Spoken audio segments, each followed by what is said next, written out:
अस्मदाचार्यपर्यन्तां वन्दे गुरुपरम्परां यो नित्यमच्युतपदाम्बुजयुग्मरुक्मं व्यामोहतस्तदितराणि तृणाय मेने अस्मद्गुरोर्भगवतोऽस्य दयैकसिन्धोः रामानुजस्य चरणौ शरणं प्रपद्ये। मातापिता जुगतयस्तनया विभूतिः सर्वं यदेव नियमेन मदन्वयानाम् आद्यस्य नः कुलपतेर्वकुलाभिरामम् श्रीमत्तदङ्घ्रिजुगलं प्रणमामि मूर्ध्ना। भूतं सरश्च महदाह्वयभट्टनाथ श्रीभक्तिसारकुलशेखरयोगिवाहान् भक्ताङ्घ्रिरेणुपरकालयतीन्द्रमिश्रा श्रीमत्पराङ्कुशमुनिं प्रणतोऽस्मि नित्यम्। पितामहस्यापि पितामहाय प्राचेतसादेशफलप्रदाय श्रीभाष्यकारोत्तमदेशिकाय श्रीशैलपूर्णाय नमो नमस्तात्। आचार्यानस्मदीयानपि परमगुरून् सर्वमाचार्यवर्गम् श्रीमद्रामानुजाख्यं मुनिमखिल जनोद्धारणायावतीर्णम् पूर्णार्यं व्यामुनेयं मुनिवरमदतौ रामराजीवनेत्रौ वन्दे नाथं मुनीन्द्रं वकुलधरचमूनाथलक्ष्मीमुकुन्दान्। अस्मद्गुरुभ्यो नमः। शुक्लाम्बरधरं विष्णुं शशिवर्णं चतुर्भुजं प्रसन्नवदनं ध्यायेत् सर्वविघ्नोपशान्तये। यस्य द्विरदवक्त्राद्याः पादिषद्याः परश्शतं विघ्नं निघ्नन्ति सततं विश्वक्सेनं तमाश्रये। ज्ञानानन्दमयं देवं निर्मलस्फटिकाकृतिम् आधारं सर्वविद्यानां हयग्रीवमुपास्महे। अभङ्गुरकलादानस्थूललक्षत्वमीशे तुङ्गाय महसे तस्मै तुरङ्गाय मुखे नमः। कूजन्तं राम रामेति मधुरं मधुराक्षरम् आरुह्य कविताशाखां वन्दे वाल्मीकिकोकिलम्। वाल्मीकेर्मुनिसिंहस्य कवितावनचारिणः शृण्वन् रामकथानादं को न याति पराङ्गतिम्। यः पिबन् सततं रामचरितामृतसागरम् अतृप्तस्तं मुनिं वन्दे प्राचेतसमकल्मषम्। गोष्पदीकृतवारासिं वशकीकृतराक्षसं रामायण महामालारत्नं वन्दे नीलात्मजम्। अञ्जनानन्दनं वीरं जानकीशोकनाशनं कपीशमक्षहन्तारं वन्दे लङ्काभयङ्करम्। आमिषीकृतमार्ताण्डं गोष्पदीकृतसागरं तृणीकृतदशग्रीवम् आञ्जनेयं नमाम्यहम्। मनोजवं मारुततुल्यवेगं जितेन्द्रियं बुद्धिमतां वरिष्ठं वातात्मजं वानरयूथमुख्यं श्रीरामदूतं शिरसा नमामि। उल्लङ्घ्य सिन्धोः सलिलं सलीलं शोकबन्धिं जनकात्मजायाः आदाय तेनैव ददाह लङ्कां नमामि तं प्राञ्जलिराञ्जनेयम्।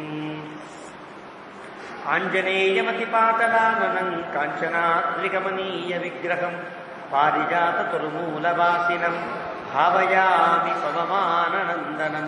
यत्र यत्र रघुनाथकीर्तनं तत्र तत्र कृतमस्तकाञ्जलिं बाष्पवारि परिपूर्णलोचनं मारुतिं नवत राक्षसान्तकं। वेदवेद्ये परे पुंसि जाते दशरथात्मजे वेदः प्राचेतसादासीत् साक्षात् रामायणात्मना। चरितं रघुनाथस्य शतकोटिप्रविस्तरम् एकैकमक्षरं प्रोक्तं महापातकनाशनं। शृण्वन् रामायणं भक्त्या यः पादं पदमेव वा स याति ब्रह्मणस्थानं ब्रह्मणा पूज्यते सदा। वाल्मीकिगिरिसम्भूता रामसागरगामिनी पुनातिभुवनं पुण्या रामायणमहानदी। श्लोकसारसमाकीर्णं सर्गकल्लोलसङ्कुलं काण्डग्राहमहामीनं वन्दे रामायणार्णवम्। यः कर्णाञ्जलिसम्पुटैरहरः सम्यक् पिबत्यादरात् वाल्मीकेर्वदनारविन्दगणितं रामायणाख्यं मधु। जन्मं व्याधिजराविपत्तिमरणैः अत्यन्तसोपद्रवं संसारं स विहाय गच्छति पुमान् विष्णोः पदं शाश्वतं। तदुपगतसमाससन्धियोगं सममधुरोपनतार्थवाक्यबद्धं రఘువరచరితం మునిప్రణీతం దశశిరసశ్చవహన్నిశామయత్వం శ్రీరాఘవం దశరథాత్మజమప్రమేయం సీతాపతిం రఘుకులాన్వయరక్తదీపం ఆజానుబాహుమరవిందదలాయతాక్షం రామం నిశాచర వినాశకరం నమామి వైదేహీ సహితం సురద్రుమతలే హైవే మహామండపే మధ్యే పుష్పకమాసనే మణిమయే వీరాసనే సుస్థితం అగ్రే వాచయతి ప్రభంజనసుతే తత్వం మునిభ్యః పరం వ్యాఖ్యాంతం భరతాదిభిః పరివృతం రామం భజే శ్యామలం వామాంకస్థితజానకిం పరిలసత్కోదండదండం కరే చక్రం చోర్ధ్వకరేణ బాహుయుగళే శంఖం శరం దక్షిణే బిభ్రాణం జలజాతపత్రనయనం భద్రాద్రిమూర్ధ్ని స్థితం కేయూరాదివిభూషితం రఘుపతిం సౌమిత్రియుక్తం భజే ఆపదాముపహర్తారం దాతారం సర్వసంపదాం లోకాభిరామం శ్రీరామం భూయో భూయో నమామ్యహం తపస్వాధ్యాయనిరతం తపస్వీ వాగ్విదాంబరం నారదం పరిపప్రచ్ఛ వాల్మీకిర్మునిపుంగవం ధర్మాత్మా సత్యసంధశ్చ రామో దాశరథిర్యది పౌరుషే చ ప్రతిద్వంద్వః శరైరం జగిరావణిం సకృదేవ ప్రపన్నాయ తవాస్మీతి చ యాచతే అభయం సర్వభూతేభ్యో దదామ్యేతద్వ్రతం మమ ధ్యాయే భద్రాద్రివైకుంఠరామం సీతారమాన్వితం శంఖచక్రధనుర్బాణధరం సౌమిత్రిసేవితం. శ్రీరామాయ నమః. శ్రీమతే రామానుజాయ నమః.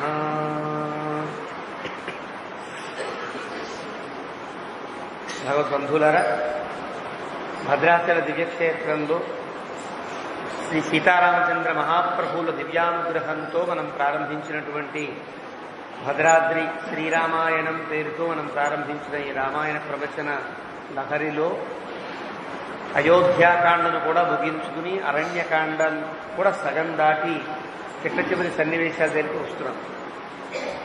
రామచంద్రమూర్తి యొక్క దివ్యానుగ్రహం, పెద్దల యొక్క ఆశీర్వచనం, శ్రీ శ్రీ శ్రీ తిదండి శ్రీమన్నారాయణ రామానుజ పదజీవి స్వామి వారి యొక్క మంగళాశాసనముల బలం, ఇవన్నీ కలిపి భాగధేయంగా ప్రతి శ్లోకానికి కూడా అర్థాన్ని తెలుసుకునే ఒక గొప్ప అదృష్టం, చెప్పగలిగే అదృష్టం నాకు, వినగలిగే భాగ్యం మనందరికీ కలిగింది. ఆ ప్రకారంగా ఆ ప్రకరణంలో భాగంగా 52 సర్గలు ముగించుకుని అరణ్యకాండలో 53వ సర్గలో ప్రవేశిస్తుంది. ఈ అరణ్యకాండలో ప్రధానమైనటువంటి ఘట్టమే సీతాపహరణ ఘట్టం. ఈ సీతాపహరణ ఘట్టమే రామాయణ కథకు మొత్తానికి కూడా ఒక ప్రాణప్రదమైనటువంటి అంశం కూడా. ఈ సీతాపహరణం జరగకపోతే రావణాసురుడికి రాముడికి శత్రుత్వం కలిగే అవకాశం లేదు. అవకాశమే లేకపోతే రామచంద్రమూర్తి రావణాసుని సంహరించవలసిన అవసరం కానీ అధికారం కానీ రాముడికి. రావణాసుని సంహరించడానికే రామచంద్రమూర్తి లోకంలో అవతరిస్తే ఆ రావణాసుని సంహరించడానికి వీలైనటువంటి ప్రధాన ఘట్టం కదా సీతాపహరణం అని. ఈ సీతాపహరణాన్ని ఘట్టాన్ని దేవతలంటారు, బ్రహ్మాది దేవతలంతా 2 విధాలు సంభావించారు అని అంటారు పెద్దలు. ఒకటి, చాలా విపరీతమైన బాధను అనుభవించారు. రెండవది, పోనీ ఇన్నాళ్లకైనా ఈ సన్నివేశం వల్ల వాడి తేడ వదులుతుంది అని ఆనందించారు. ప్రహృష్టాః వ్యధితాశ్చ ఆసన్ అని వాల్మీకి చెప్పారు. సంతోషించారు, బాధపడ్డారు. ఈ 2 కలిపి అందరినీ ఒక సంభ్రమాశ్చర్యానికి గురి చేసినటువంటి అంశమే సీతాపహరణ ఘట్టం. అలాంటి సీతాపహరణ ఘట్టంలో జటాయువు దెబ్బలాడి రావణాసుడి దెబ్బకి నేల కూలి మరణావసన్న దశలో తానున్నాడు. సీతని రావణాసురుడు మళ్ళీ అంకేనాదాయాన్ని మెల్లగా ఎత్తుకుని ఆకాశంలోకి ఎగిరాడు. ఆ ఎగిరే సన్నివేశం ప్రారంభిస్తున్నాడు వాల్మీకి. ఖముత్పతంతం దృష్ట్వా వైథిలీ జనకాత్మజ దుఃఖితా పరమోద్విగ్న భయే మహతి భక్తిని. ఖ ఖముత్పతంతం. ఖం అని వర్ణిస్తారు. ఖం అంటే ఆకాశము అని అర్థం. సామాన్యంగా ఖం అంటే ఆకాశము. ఇంకొక అర్థం ఛిద్రము అని ఒక అర్థం. మరొక అర్థం శూన్యము అని ఒక అర్థం. ఇప్పటిదాకా సీతమ్మ తల్లి చాలా పరిపూర్ణమైన స్థితిలో ఉన్నది. హాయిగా రామచంద్రమూర్తితో కలిసి ఉన్నది కదా. అలా కలిసి ఉన్న సీతమ్మ తల్లికి ఈ సమయం నుంచి శూన్యంలోకి ఎగిరిపోతున్నట్టుగా అనిపించింది. ఖముత్పతంతం. ఖం ఆకాశములోనికి ఒక శూన్యములోనికి. ఆ శూన్యంలోకి వెళ్ళిపోతున్నటువంటి సీత తనను తీసుకుని వెళ్ళేటువంటి రావణాసుని చూసింది. మైథిలి జనకాత్మజ 2 సంబోధనలు వేస్తాయి. మైథిలి అంటే మనస్సు ఒక మిథిలము నుండి, అంటే ఒక రాపిడి నుండి ఏర్పడిన వంశం మిథిలా వంశం కదా. అలాంటి వంశం నుంచి అది. జనకాత్మజ చాలా వైరాగ్య సంపన్నుడైనటువంటి జనకుని కుమార్తె. ఏమిటి కష్టం ఏమిటి? అలాంటి సీత దుఃఖిత పరమోద్విగ్న, చాలా ఉద్విగ్న మనస్కురాలై అని భయే మహతి వర్తిని, చాలా భయాన్ని పొంది ఇలాగా ఏదో రావణాసుడితో మాట్లాడే ప్రయత్నం చేస్తోంది. రోష రోదన కామ్రాక్షి. రోషము రోదనము సమానంగా వస్తుంది. ఎంత కోపం వస్తుందో అంత బాధ కలుగుతుంది. భీమాక్షం రాక్షసాధిపం. వాడిని చూస్తేనే భయం వేసేటట్టుగా పెద్ద పెద్ద చింతనిప్పుల వంటి కళ్ళతో వాడుంటాడు. అలాంటి రాక్షసుడితో రుదంతి కరుణం సీత ప్రియమానేదమబ్రవీత్. చాలా బాధపడుతూ సిగ్గుపడుతూ ఇలా అంటుంది రావణాసుడితో. నవ్యపత్రపసే నీచ కర్మణానేన రావణ జ్ఞాత్వా విరహితామ్యన్మాం చోరయిత్వా పలాయసే. చాలా కష్టంగా మాట్లాడగలుగుతుంది. వాడు చూస్తే భయం కలుగుతుంది. ఒక పక్క రోషం, ఒక పక్క బాధ, ఇవన్నీ కలిగిన దాంట్లో నీచ అని సంబంధం. ఓరి నీచుడా, కర్మణానేన రావణ. ఇక్కడ నీచ కర్మణ కలిపితే నువ్వు చేసిన పని నీచమైన పని అని అర్థం వస్తుంది.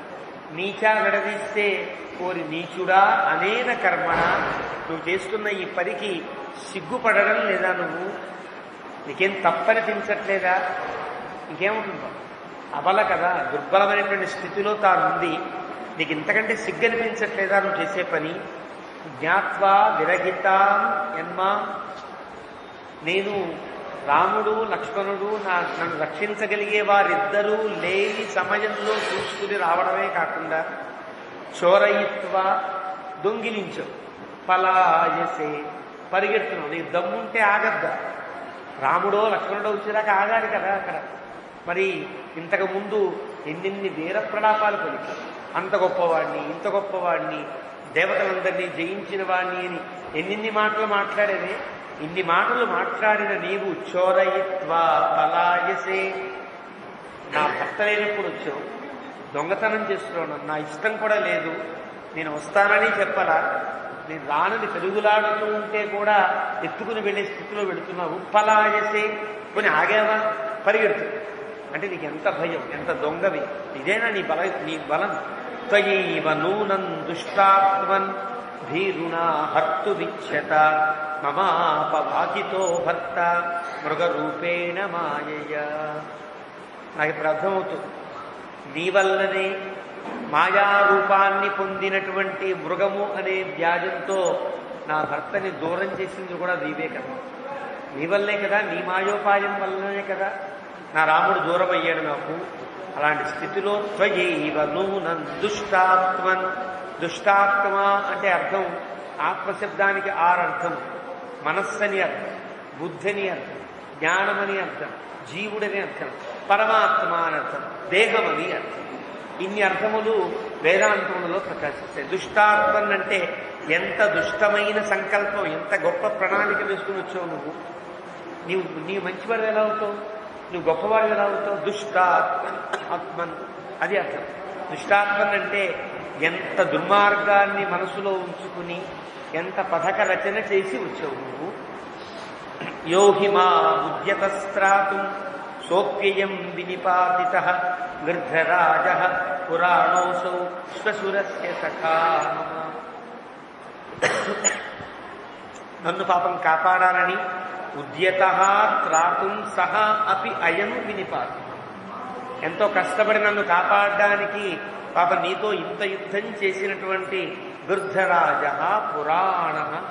పురాణ అంటే ఎంత పెద్దవాడు, ఆయన గౌరవం ఇవ్వరు, ఆయన్ని చంపేశావు అంటే నీ యొక్క దుర్మార్గాలు వరుసగా చెప్తూ. ఒకటి, నా భర్త లేకుండా చేసింది నీవే, నా భర్త లేని సమయంలో మారువేషంతో వచ్చింది నీవే. తప్పులు గమనించండి, రావణాసుడు చేసినటువంటి దుర్మార్గపు చర్యలు.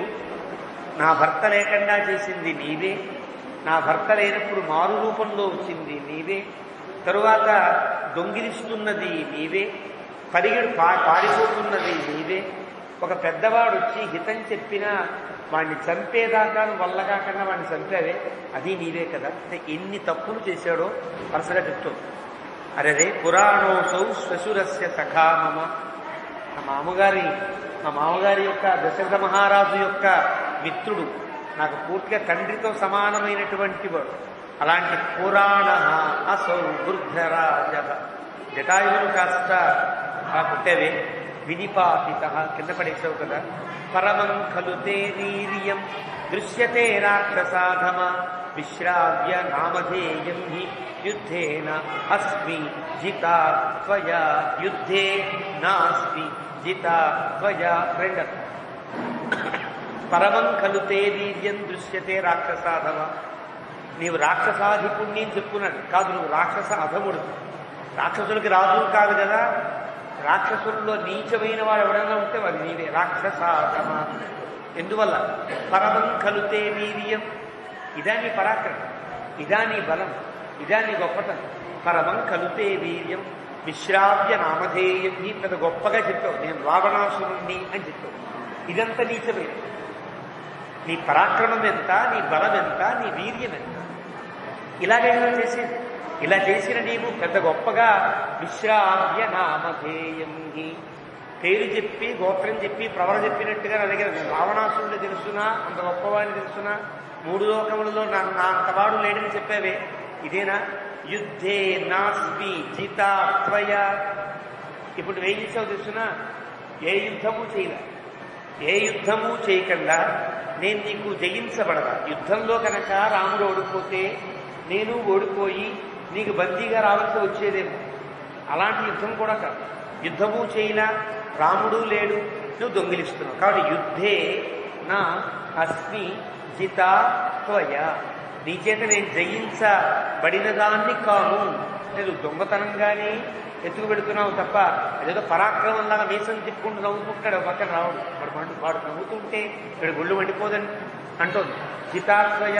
నువ్వేమైనా యుద్ధం చేసి గెలిచడానికి తీసుకెడుతున్నావా? కాదు, ఒక దొంగలా తీసుకెడుతున్నావు. ఈదృశం గర్హితం కర్మ కథం కృత్వా నలజ్జసే శ్రియాశ్చ హరణం నీచ రహితేతు పరస్య చ. ఈదృశం గర్హితం కర్మ. ఇలాంటి గర్హితమైనటువంటి కర్మ, నీచమైనటువంటి కర్మ కృత్వా కథం నలజ్జసే. చేసి కూడా ఎందుకు సిగ్గుపడడం లేదురా నువ్వు? ఎంత పని చేసావు? స్త్రీయాశ్చ హరణం. ఒక స్త్రీని అపహరించడమే తప్పు. నీచుడా.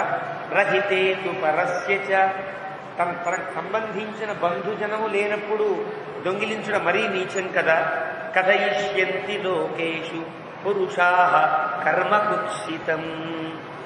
నీ యొక్క కథలని లోకంలో తర్వాత నీ కుత్సితమైన కర్మలు చెప్పుకుంటారు. రావణాసుర, నువ్వు ఇంత దుర్మార్గం చేశావని లోకంలో కథలుగా చెప్పుకునే దుస్థితి ఏర్పడుతుంది. సుదృశంసం అధర్మిష్టం తవ సౌందర్యమానినః. నీవు చాలా గొప్ప పరాక్రమవంతుడవని, నేనే చాలా బలమైన వాడిని విర్రవీగుతూ ఉంటావే. నువ్వు శౌర్యమానినః సౌందర్యమానినః. తనకు తాను గొప్పవాడనుకునే వాణ్ణి ఆ సౌందర్యమాని అని అంటారు. నేను చాలా బలవంతుణ్ణి, నేను మహాపండితుణ్ణి, నేను చాలా గొప్పవాడిని అనుకునేవాడు ఉంటారే, వాళ్ళకి పండితమన్యులు లేక సౌందర్యమానులు అని పేరు. నీవు అలాంటి వాడి. ఎందుకు తెలుసునా? సునృశంసం. ఏమాత్రం దయలేని, ఏమాత్రం మనిషి ఎవడు ఆచరించకూడని తప్పు చేస్తున్నాడు. అధర్మిష్టం, చాలా ధర్మ రహితమైనటువంటి పని చేస్తున్నావయ్యా.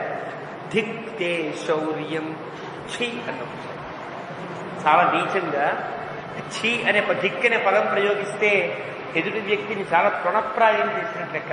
ఛీ నీ బతుకింతే. ధిక్తే శౌర్యం, ఇది నీ బలం. తవ సత్వంచ, నీ బలము నీ యొక్క వ్యక్తిత్వము ఇంతే. యత్వం కథితవాంస్తదా, నాకెంత గొప్పగా చెప్పావు.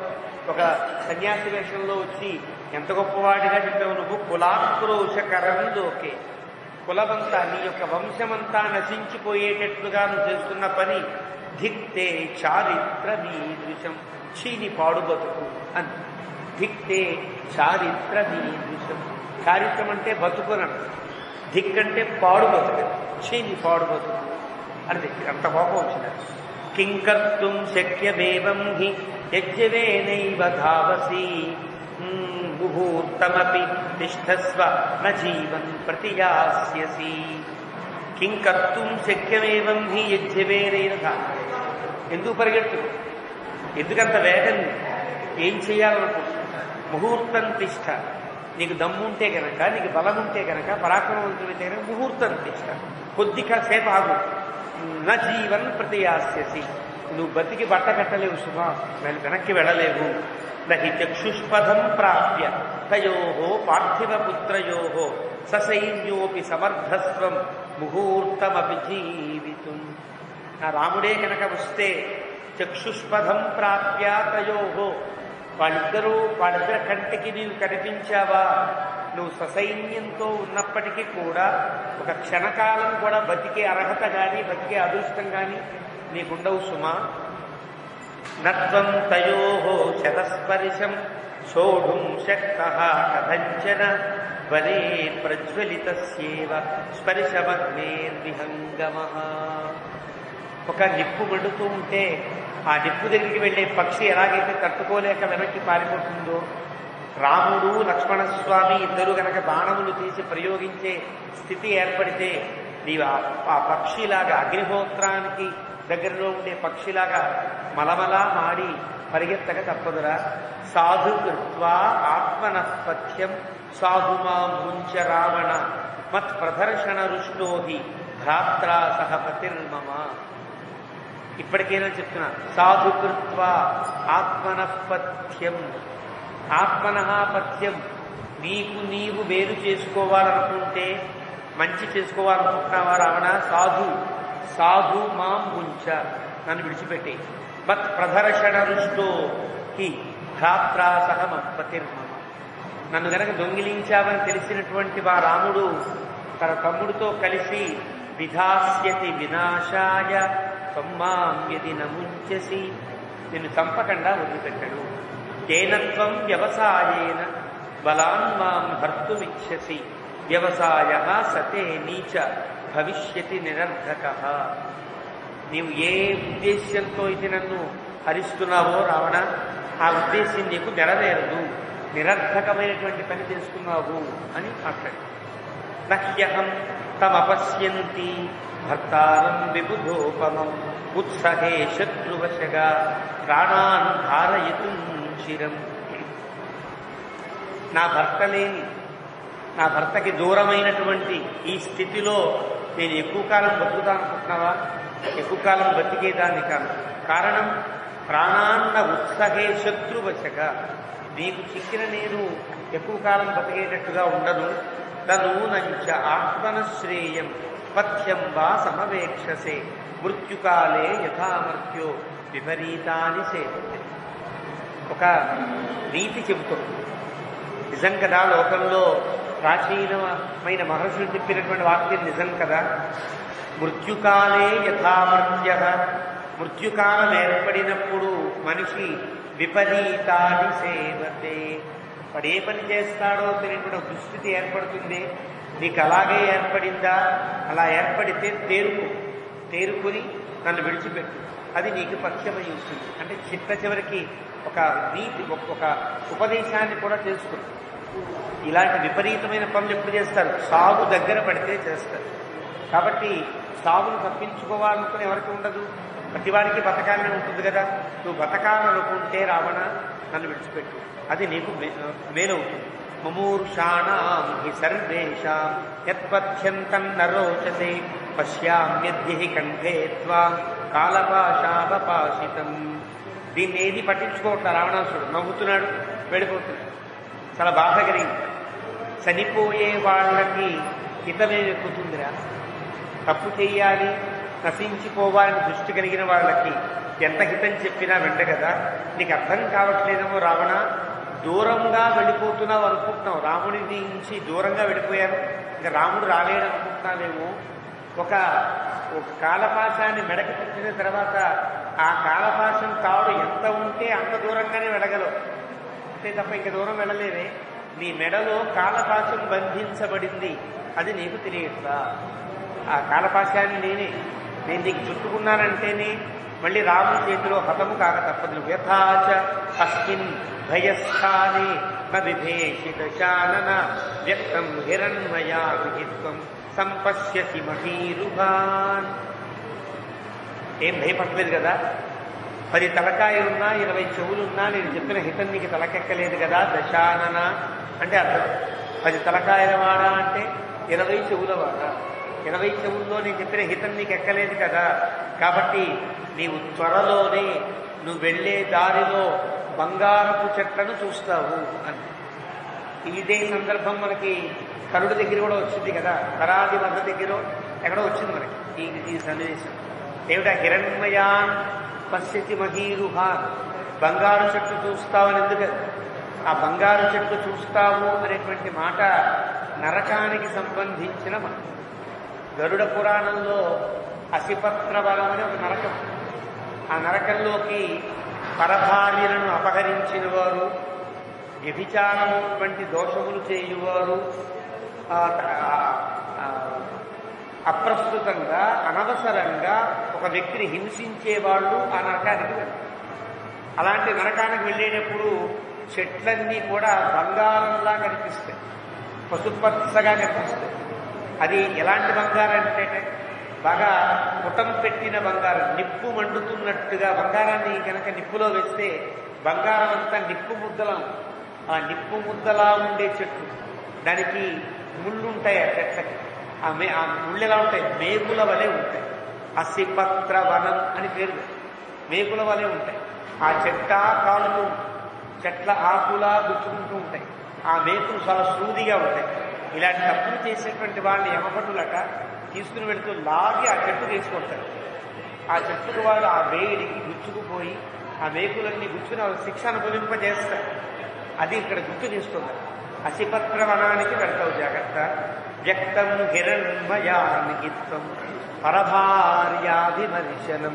పరభార్యగా అభిమర్శనం చేస్తే ఇలాంటి దోషం ఏర్పడుతుంది.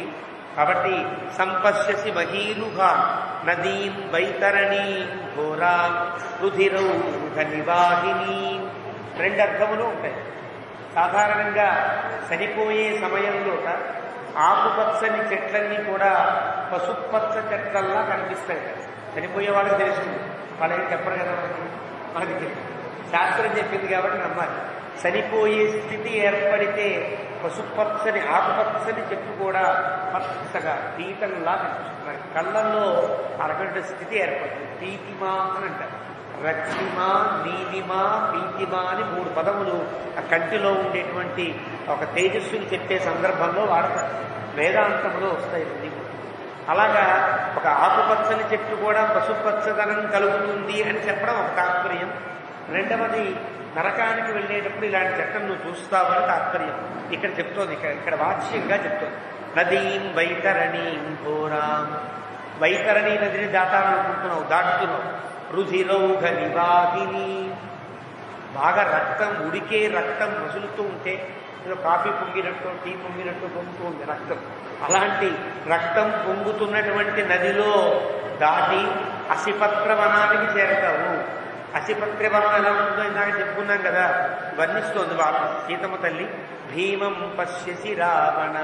ఆ అసిపత్ర వనంలో ఉండే భయంకరమైన దృశ్యములు నీకు తెలియనివి కావు. తప్త కాంచన పుష్పాంచ. బాగా మండే ఒక బంగారం పుటం పెట్టిన బంగారంలా ఎర్రదనం కలిగిన ఒక బంగారపు పుష్పాలతో ఉంటుంది.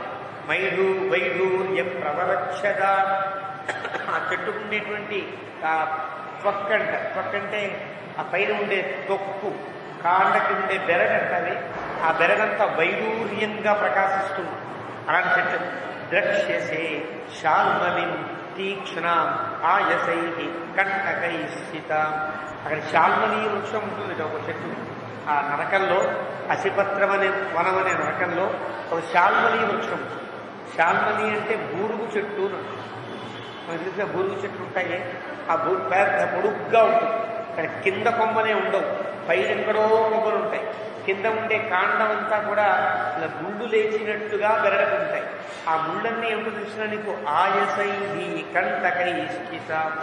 ఇనప ముళ్ళన్నీ ఉంటాయి, మేకులు కుట్టినట్టుగా ఉంటాయి. అలాంటి మేకులు కుట్టినటువంటి ఆ చెట్టుకి కౌగిలింప చేసి యమభటులు కొట్టి తీసుకున్నట్టు. అలాంటి ఓ దుస్థితిని నీవు పొందుతావు సుమా. నహిత్వం ఈదృశం కృత్వా తస్యానేకం మహాత్మనః ధరితుం శక్ష్యసి చిరం విషం పీత్వేవ నిర్ఘృణః. ఎంత దుర్మార్గం చేశావు.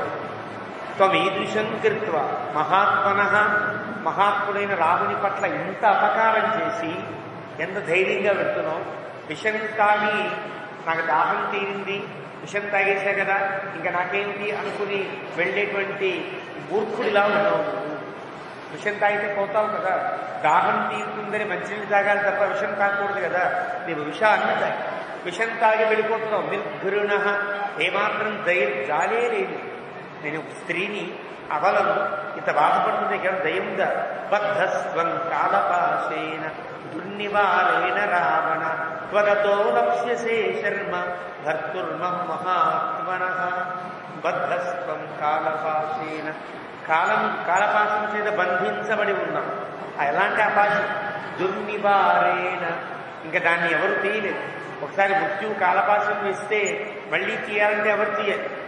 మృత్యురాజు అయినటువంటి పరమశివుడు చెప్పాలి.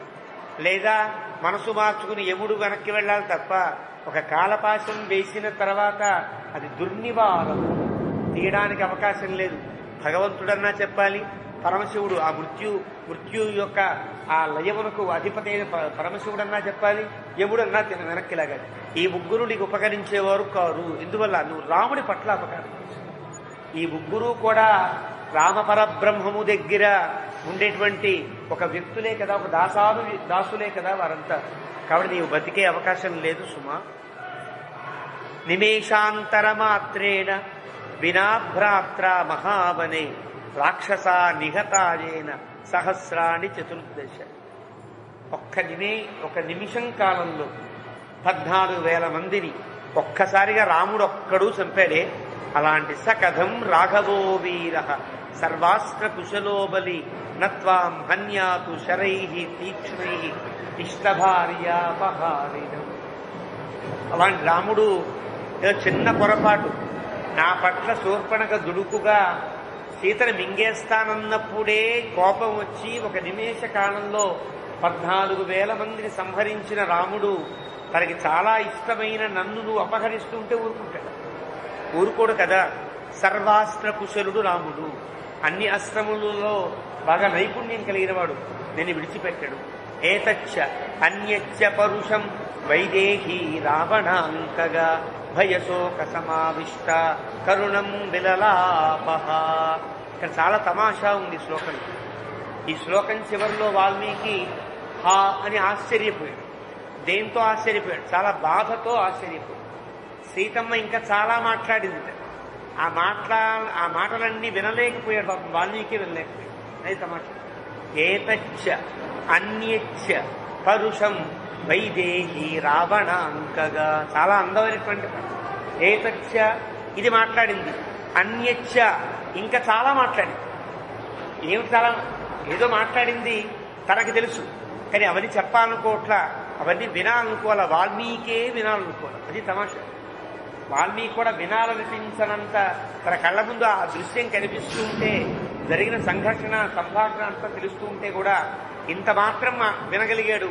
తర్వాత మాట్లాడే సీతమ్మ మాటలు కూడా తను వినిపించుకోవాలి. అబ్బో ఇవి నేను వినలేను సుమా అని సీతమ్మ పడే బాధకి చాలా బాధపడి వాల్మీకి హా అని ప్రయోగించాడు.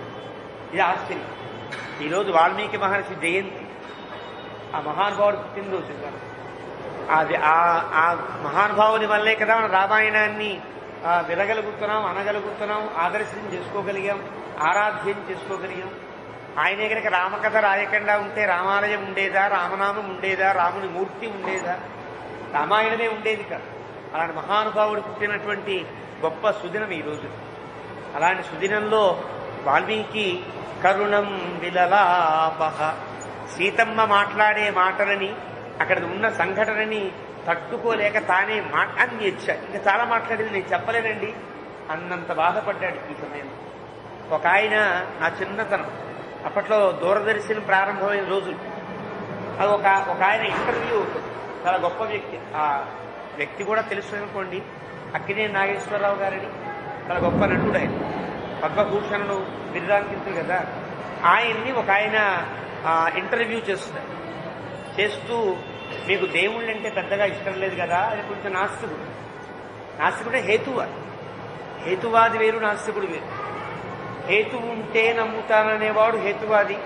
అది ఎంత చెప్పినా వినకుండా లేడు లేడు అని వాదించేవాడు నాస్తికుడు. అది వేరే అంశం. ఆయన అడిగారు, రాముడు కృష్ణుడు మీద మీ అభిప్రాయం ఏమిటి అని అడిగాడు. ఆ యాంకర్ అడిగినాడు. చాలా కాలం క్రితం, నాకు చాలా చిన్నతరం. ఆ సమయంలో ఆయన చెప్పిన మాట ఇప్పటికీ నాకు బాగా గుర్తు. రాముడు గొప్ప, కృష్ణుడు గొప్ప, రాముడు కృష్ణుడు ఇద్దరు గొప్పవాళ్ళ అనే మాట పక్కన పెట్టండి అయ్యా. రాముడి లాంటి ఆదర్శమూర్తి, కృష్ణుడి వంటి రాజకీయ నీతిజ్ఞుణ్ణి లోకానికి అందించిన వాల్మీకి వ్యాసులు గొప్పవారు అన్నాడు. చాలా అందమైన మాట. సరే, రాముణ్ణి మెచ్చుకున్నాడా, కృష్ణుణ్ణి మెచ్చుకోలేదా పక్కన పెడితే, రాముని వంటి పాత్రను లోకానికి అందించిన వాల్మీకి చాలా గొప్పవాడు నా దృష్టిలో అన్నాడు. అది నిజమైన మాట. అలాగా ఆ వాల్మీకి మహర్షి యొక్క అనుగ్రహం వల్లనే ఈనాడు మనం ఇంత గొప్ప రసవత్తరమైన కావ్యాన్ని వినగలం. వ్యాసుడట పురాణములు రచించడానికి ముందు శ్రీకారం చుట్టి భగవత్ ప్రార్థన చేస్తే శ్రీ మహావిష్ణువు ప్రత్యక్షమే. ఏం కావాలి? గొప్ప చరిత్ర వ్రాయాలి, దేవతల చరిత్ర, నీ అవతారముల యొక్క గొప్పతనాన్ని ఇవన్నీ రాసి లోకానికి అందించాలనుకుంటున్నా, కాబట్టి నన్ను అనుగ్రహించు అన్నాడు. నా అంశతో పుట్టినవాడివి, నీకు అనుగ్రహం ఎప్పుడు ఉంటుంది. కానీ వ్యాస, నీవు కనుక ఇంత గొప్ప సాహిత్యాన్ని లోకానికి అందించదలిచితే కనుక ఒక్కమారు రామాయణాన్ని చదువు. పఠ రామాయణం వ్యాస, రామాయణాన్ని వాల్మీకి రచించిన రామాయణాన్ని చదువుకుని ఆ తర్వాత పురాణ రచన అవధి చేద్దు గాని అన్నాడంటే భగవంతుడికి ఎంత ఇష్టమైన ప్రీతిపాత్రమైన కావ్యమో ఈ కావ్యం. అందుకనే వేదం చెప్పింది, దేవస్య పశ్య కావ్యం నమామారనజీర్యతి. ఇది దేవుని యొక్క కావ్యం. ఇది భగవంతుని యొక్క గొప్పతనాన్ని చెప్పే అద్భుతమైన మహాకావ్యం. దేవస్య పశ్య కావ్యం పశ్య, ఇది భగవంతుని యొక్క కావ్యం. ఇది దీన్ని చూడండియా. పశ్య అంటే అర్థం ఇప్పటికే చూసి దండం పెట్టమని కాదు, అది అర్థమయ్యేటట్టుగా తెలుసుకోండి. కానీ రామాయణాన్ని అర్థం చేసుకోండి. నమామార నజీర్యతి, ఆ కావ్యం ఏనాటికి నశించేది కాదు. అలాగే ఆ కావ్యాన్ని గనక నీవు అధ్యయనం చేస్తే, ఆ కావ్యం యొక్క లోతుపాతులు నీకు తెలిస్తే నమామార నజీర్యతి, అలా చూసిన వాడు కూడా ఎన్నటికీ నశించడు. అంటే ఆత్మజ్ఞానాన్ని పొంది భగవత్ సన్నిధిలో నిత్య కైంకర్య ప్రాప్తిలో తాను ఉంటాడని వేదం చెప్పిన గొప్ప మహాకావ్యాన్ని అందించిన వాల్మీకి మహర్షిని ఒకసారి ప్రణమిల్లుతూ విలలాపహ. ఆయన చాలా బాధపడ్డ సన్నివేశం. సీతమ్మ తల్లి మాట్లాడే మాటలు ఏతచ్చ అన్యచ్చ, ఇంతవరకే తాను విన్నాడు, రాశాడు, ఇంకా చెప్పాలి.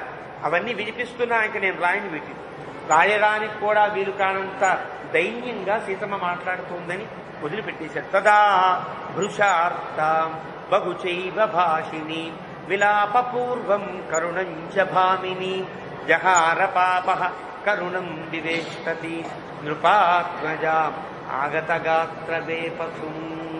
ఈ సర్గ ముగిస్తున్నాడు వాల్మీకి. భృషార్తాం, మిక్కిలి చాలా బాధ. అందుకని వాల్మీకి ఇక్కడ సీతమ్మకు వేసే విశేషణాలు పురుషార్థ బహుచైవ భాషిని భామిని అని 3 పదాలు వేస్తారు. భామిని అనే పదానికి అర్థం కోపనా భామిని మత. అమరకోశంలో చెప్తారు. చాలా కోపంతో బాధతో ఉండేటువంటి స్త్రీకి భామిని అని పేరు. సాధారణంగా భామిని అంటే ఆడవాళ్ళకి పేరేమో అనుకుంటాం, అలా కాదు. అదే సత్యభామని సత్యభామ అని ఎందుకంటారంటే ఎప్పుడు చూసినా ముక్కోపం. ఆయన తన మాట విన్నప్పుడు మాత్రమే కృష్ణుడంటే ఇష్టం చూపిస్తుంది, లేదా ఎప్పుడు ఎవరిని చూసినా మడమటలాడుతున్నట్టుగా ఉంటుంది ఆవిడ మొహం. సత్యభామ అని పేరు పెట్టారు. అందుకని భామ అనే పదమునకు భామిని అనే పదానికి అర్థం నిత్యము అలా కోపంతో ఉండి దేన్నైనా సాధించగలిగే ఒక వ్యక్తిత్వం కలిగిన దాన్ని భామిని అని అంటారు. సాధారణంగా అంటారు. ఇక్కడ కోపనా భామిని అని కదా. కాబట్టి ఇక్కడ సీతమ్మ ఎలా ఉందంటే చాలా కోపంతో, ఎలాగైనా సరే వీడి చావే నా జీవిత లక్ష్యమా అన్నంత తీవ్రంలో ఉంది. భృషార్థ ఎంత బాధపడిందో కదా. భృషార్థ మిక్కిలి బాధను అనుభవించింది. బహుచైవ భాషిని ఏవేవో చాలా మాట్లాడుతుంది, తనకు వినిపిస్తున్నాయి. బహుచైవ భాషిని విలాపపూర్వం కరుణంచ భామిని. జాలిగా మాట్లాడుతోంది, కోపంగా మాట్లాడుతోంది, ఏడుస్తూ మాట్లాడుతోంది. జహార పాపం కరుణం వివేష్టతి. ఇంకా ఎలా ఉంది? కింద పడి పాపం దొర్లే అంత పరిస్థితిలో ఒడిలో ఉన్నదాన్ని మాటే కానీ ఆ 20 చేతులతో తాను నొక్కి 10 చేతులతో నొక్కి పట్టి ఉంచితే ఆ చేతుల్లో చిన్నపిల్ల దొర్లినట్టుగా దొరుకుతుంది. వివేష్టతి అంటే అర్థం ఇంకా పడిపోయినా పర్వాలా అని దొర్లుతుంది. వివేష్టతి నృపాత్మజ ఆగత గాత్రవేపథు. శరీరం అంతా వణికిపోతూ ఉంటే ఒక చిన్నపిల్ల, ఒక పాము పిల్ల దొర్లినట్టుగా ఆ ఒడిలో దొర్లుతూ చాలా దీనాతి దీనంగా సీతమ్మ మాట్లాడుతుంది అంటూ 53వ సర్గని బరువైన సర్గగా పెద్దలు భావిస్తారు. ఆ సర్గ ముగించాడు వాల్మీకి. అథ 54 సర్గ 54వ సర్గ ప్రారంభం. హ్రియమాణాతు వైదేహి కంచిన్నాథమపశ్యతి దదర్శ గిరిశృంగస్థాన్ పంచవానర పుంగవాన్. కొంత దూరం ప్రయాణించారు. దాదాపు పంపానదీ తీరానికి సమీపం దాకా వచ్చారు. మాల్యవత్ పర్వతానికి సమీపం దాకా వచ్చేసారు. వస్తే ప్రయాణం సాగుతోంది కదా పైన. హ్రియమాణాతు వైదేహి. ఇక్కడ వీడు ఇంకా ఆపేవాడు కాడు, ప్రయాణం సాగక తప్పదు అనే స్థితిలో కొంచెం స్థిరితపడినటువంటి వైదేహి ఏం చేస్తుందంటే అప్పటిదాకా తనకు చాలా ఆభరణాలు జారిపోయాయి తన తెలుగులాటలో. ఇంకా కొన్ని ఆభరణాలు ఉన్నాయి. ఆభరణాలను జాగ్రత్తగా తీసి విసిరేద్దామని దృష్టిలో ఉంది. అలా ఆభరణాలను తీసి తన పవిటి చెంగులో కడుతున్న సమయంలో కంచిన్నాథమపశ్యతి. ఎవడన్నా కనిపిస్తాడేమో నాథుడు అని చూస్తుంది. నాథ అనే పదములకు అర్థం రక్షకుడు అని అర్థం, భర్త అని అర్థం కాదు. భర్త అనే అర్థాన్ని తీసుకుని చాలామంది దుర్మార్గమైనటువంటి వ్యాఖ్యానాలు చేశారు. చాలామంది కాదు. కంచిన్నాథమపశ్యతి, నాథుడైన వాడెవడూ కనిపించలా అంటే అర్థం అనాథ అంటే అర్థం భర్త లేనివాడని అర్థం. రక్షకులు లేని వారంతా అనాథలు అని చెప్పట్లా. అది మాట నాథా పదాన్ని. అంటే తను రక్షించేవాడు ఎవడైనా కనిపిస్తాడేమో అని చూచి ఇంకెవరు కనిపించరేమో అనే స్థితిలో ఆభరణములన్నీ తీసుకున్న సమయంలో ఒక పెద్ద కొండ మీద ఒక 5 మంచి బలిష్టకాయులైనటువంటి 5 బాణములను చూచింది, కోతులను చూచింది. అది కోతులే, అవేమైనా అందిస్తాయనే అభిప్రాయం ఉండదు.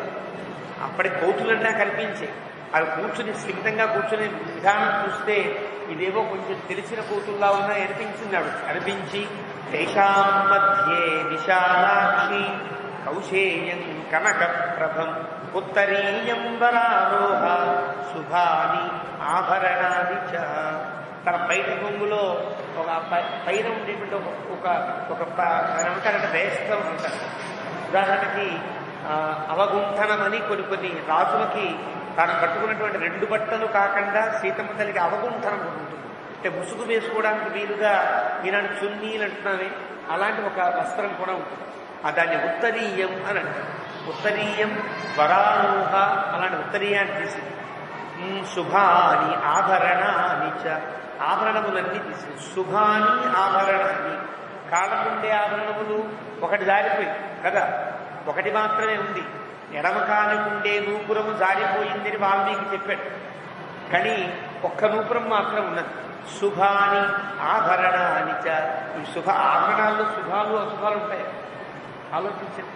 ఆభరణాన్ని మంచిదే కదా, మరి శుభాని ఎందుకు వాడాడు వాల్మీకి అంటేట ఈ ఆభరణములను పట్టే కదా రాముడు గుర్తించి సీత లంకలో ఉన్నది గుర్తించడానికి ఆ సైన్యాన్ని పంపించడానికి వీలైనటువంటి అభిజ్ఞానము ఇవే కదా అని ఇవే శుభములు అన్నాడని మన వ్యాఖ్యాత్మిక. శుభాని ఆభరణాని చ. అలాంటి ఆభరణ ముమోచ ఏది రామాయ శంశేయు ఇది మైథిలి. మెల్లగా మూట కట్టి సరిగ్గా వాడు దూరంగా ఇలా పెడుతోంది, అలా దూరంగా కనిపించారు, కట్టింది.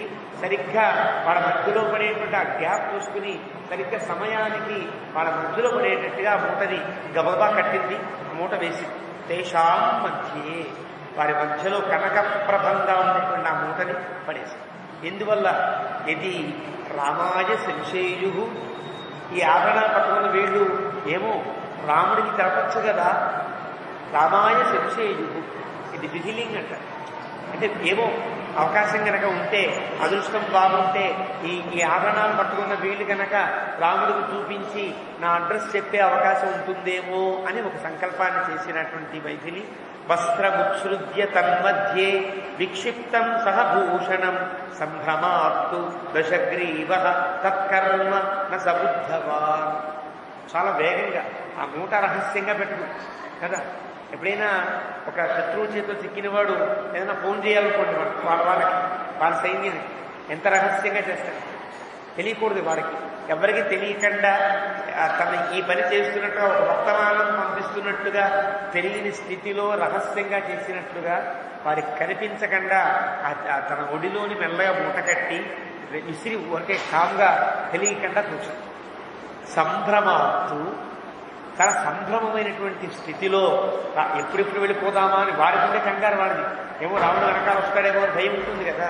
వెనకాల పడిగా రాముడు కనుక వస్తూ ఉంటే మళ్ళీ యుద్ధం తప్పదని ఆ సంభ్రమంలో ఉండడం వల్ల దశగ్రీవ, వాడికి 10 తలకాయలు 20 కళ్ళు ఉన్నప్పటికీ కూడా వాడు తత్కర్మ న సబుద్ధవాన్, ఆ పని చూడలేక. వాడికి ఇన్ని తలకాయలు ఉన్నాయి కదా అంటే అన్ని తలకాయలు ఏం చేస్తున్నాయో చూసినా చుట్టూ 10 దిక్కులా చూస్తున్నాయి. ఏమని ఎక్కడి నుంచి రాముడు వస్తున్నాడు అంత భయం. సంభ్రమాత్తు తు, వాల్మీకి ప్రయోగంలో సంభ్రమాత్తు తు అని అర్థం. ఇక్కడ దాకా సీత బాధ సీతది పక్కన పెట్టే, రావణాసుడికి భయం ఉంది. ఆ భయం చెప్పడం కోసం తు అనే పదం వాడి సంభ్రమాత్తు తు అంటాడు వాల్మీకి. అంటే వారికి తలకాయలన్నీ కూడా చుట్టూ ఉన్నాయి. పంక్తి శిరస్కుడని పేరు. పంక్తి శిరస్కుడు అంటారు. సమస్య ఏంటంటే ఇలా కనుక పక్కన శిరస్సులు ఉంటే అది ఆసురీ పద్ధతి. అందుకనే మనవాడు విశ్వరూపాన్ని బొమ్మ వేసేటప్పుడు భగవంతుడికి పక్క తలకాయలతో వేసుకుంటారే బొమ్మ, అది అంత సబబైన బొమ్మ కాదు, సమంజసమైన బొమ్మ కాదు.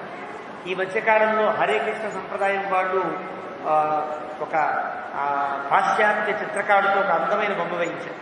శిరస్సులు ఎలా ఉండాలంటే ఇలా ఉండాలి. ఇలా ఉంటే అది దేవతామయ అనేక శిరస్సులు అంటారు. పక్కన శిరస్సులు ఉంటే అది ఆసురీ పంక్తి అని అంటారు. శిరస్సు మీద శిరస్సు ఇలాగ పైకి ఉధృతంగా జ్వాలారూపంలో శిరస్సులు ఉంటే కనుక అది దేవపంక్తి. కాబట్టి విశ్వరూపాన్ని వేసినప్పుడు ఇలా వేయడం అనేది అంత పద్ధతి కాకపోవచ్చు. దీనికి ఉండేటువంటి శాస్త్రాన్ని బట్టి చెప్పే మాట. ఈనాడు మనం చూస్తున్నాం అనుకోండి అలాంటి బొమ్మలు. వీడి పంక్తి శిరస్సు ఇలా పక్కన ఉన్నాయి, ఇటు 4 ఇటు ఒక 5 ఉన్నాయి కదా శిరస్సులు. అలాంటి శిరస్సులు 10 శిరస్సులు ఉన్నాయి, 20 కళ్ళు ఉన్నాయి. వీటితో వాడు సెర్చ్ చేసేది ఏమిటి? సీతమ్మను చూసుకోవద్దండి.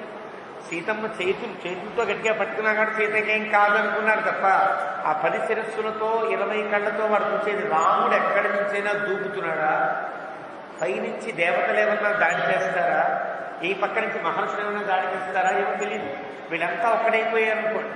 ఒక్కసారి భూకుముడి దాడి చేస్తే రావణాసుడు. అలాంటి స్థితిలో వాడి భయం వాడిది అంటాడు వాల్మీకి. తత్కర్మ న సబుద్ధవాన్.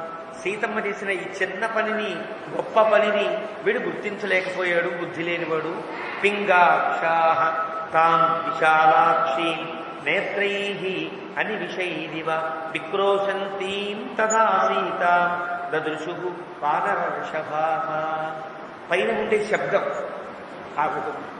ఉధృతిగా ఒక గాలి పెడుతున్నట్టు ఉంటుంది కదా, వేగంగా పెడుతుంటే ఆ గాలికి వీడు శిరస్సులు ఎత్తారు ఈ 5 వానరులు కూడా. ఎత్తితే వాళ్ళ ముఖాలు చూసినప్పుడు నమ్మకం కుదిరింది కాబట్టి వేసింది. వాళ్ళు ఏం చేశారంటే పడిన మూటలు చూడాల, ఆ సీతనే చూస్తూ అనిమిషైరివ అంటే అర్థం దేవతల వలె.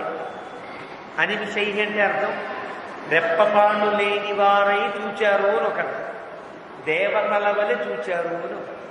దేవతల వలె చూడటం అంటే వీళ్ళ జన్మలే వీటి కోసం కదా. రామునికి రామ సహాయ దేతో బాలకాండలో వాల్మీకి చెప్పాడు, రామునికి సహాయభూతులుగా దేవతలంతా ఆవిర్భవించారు కదా.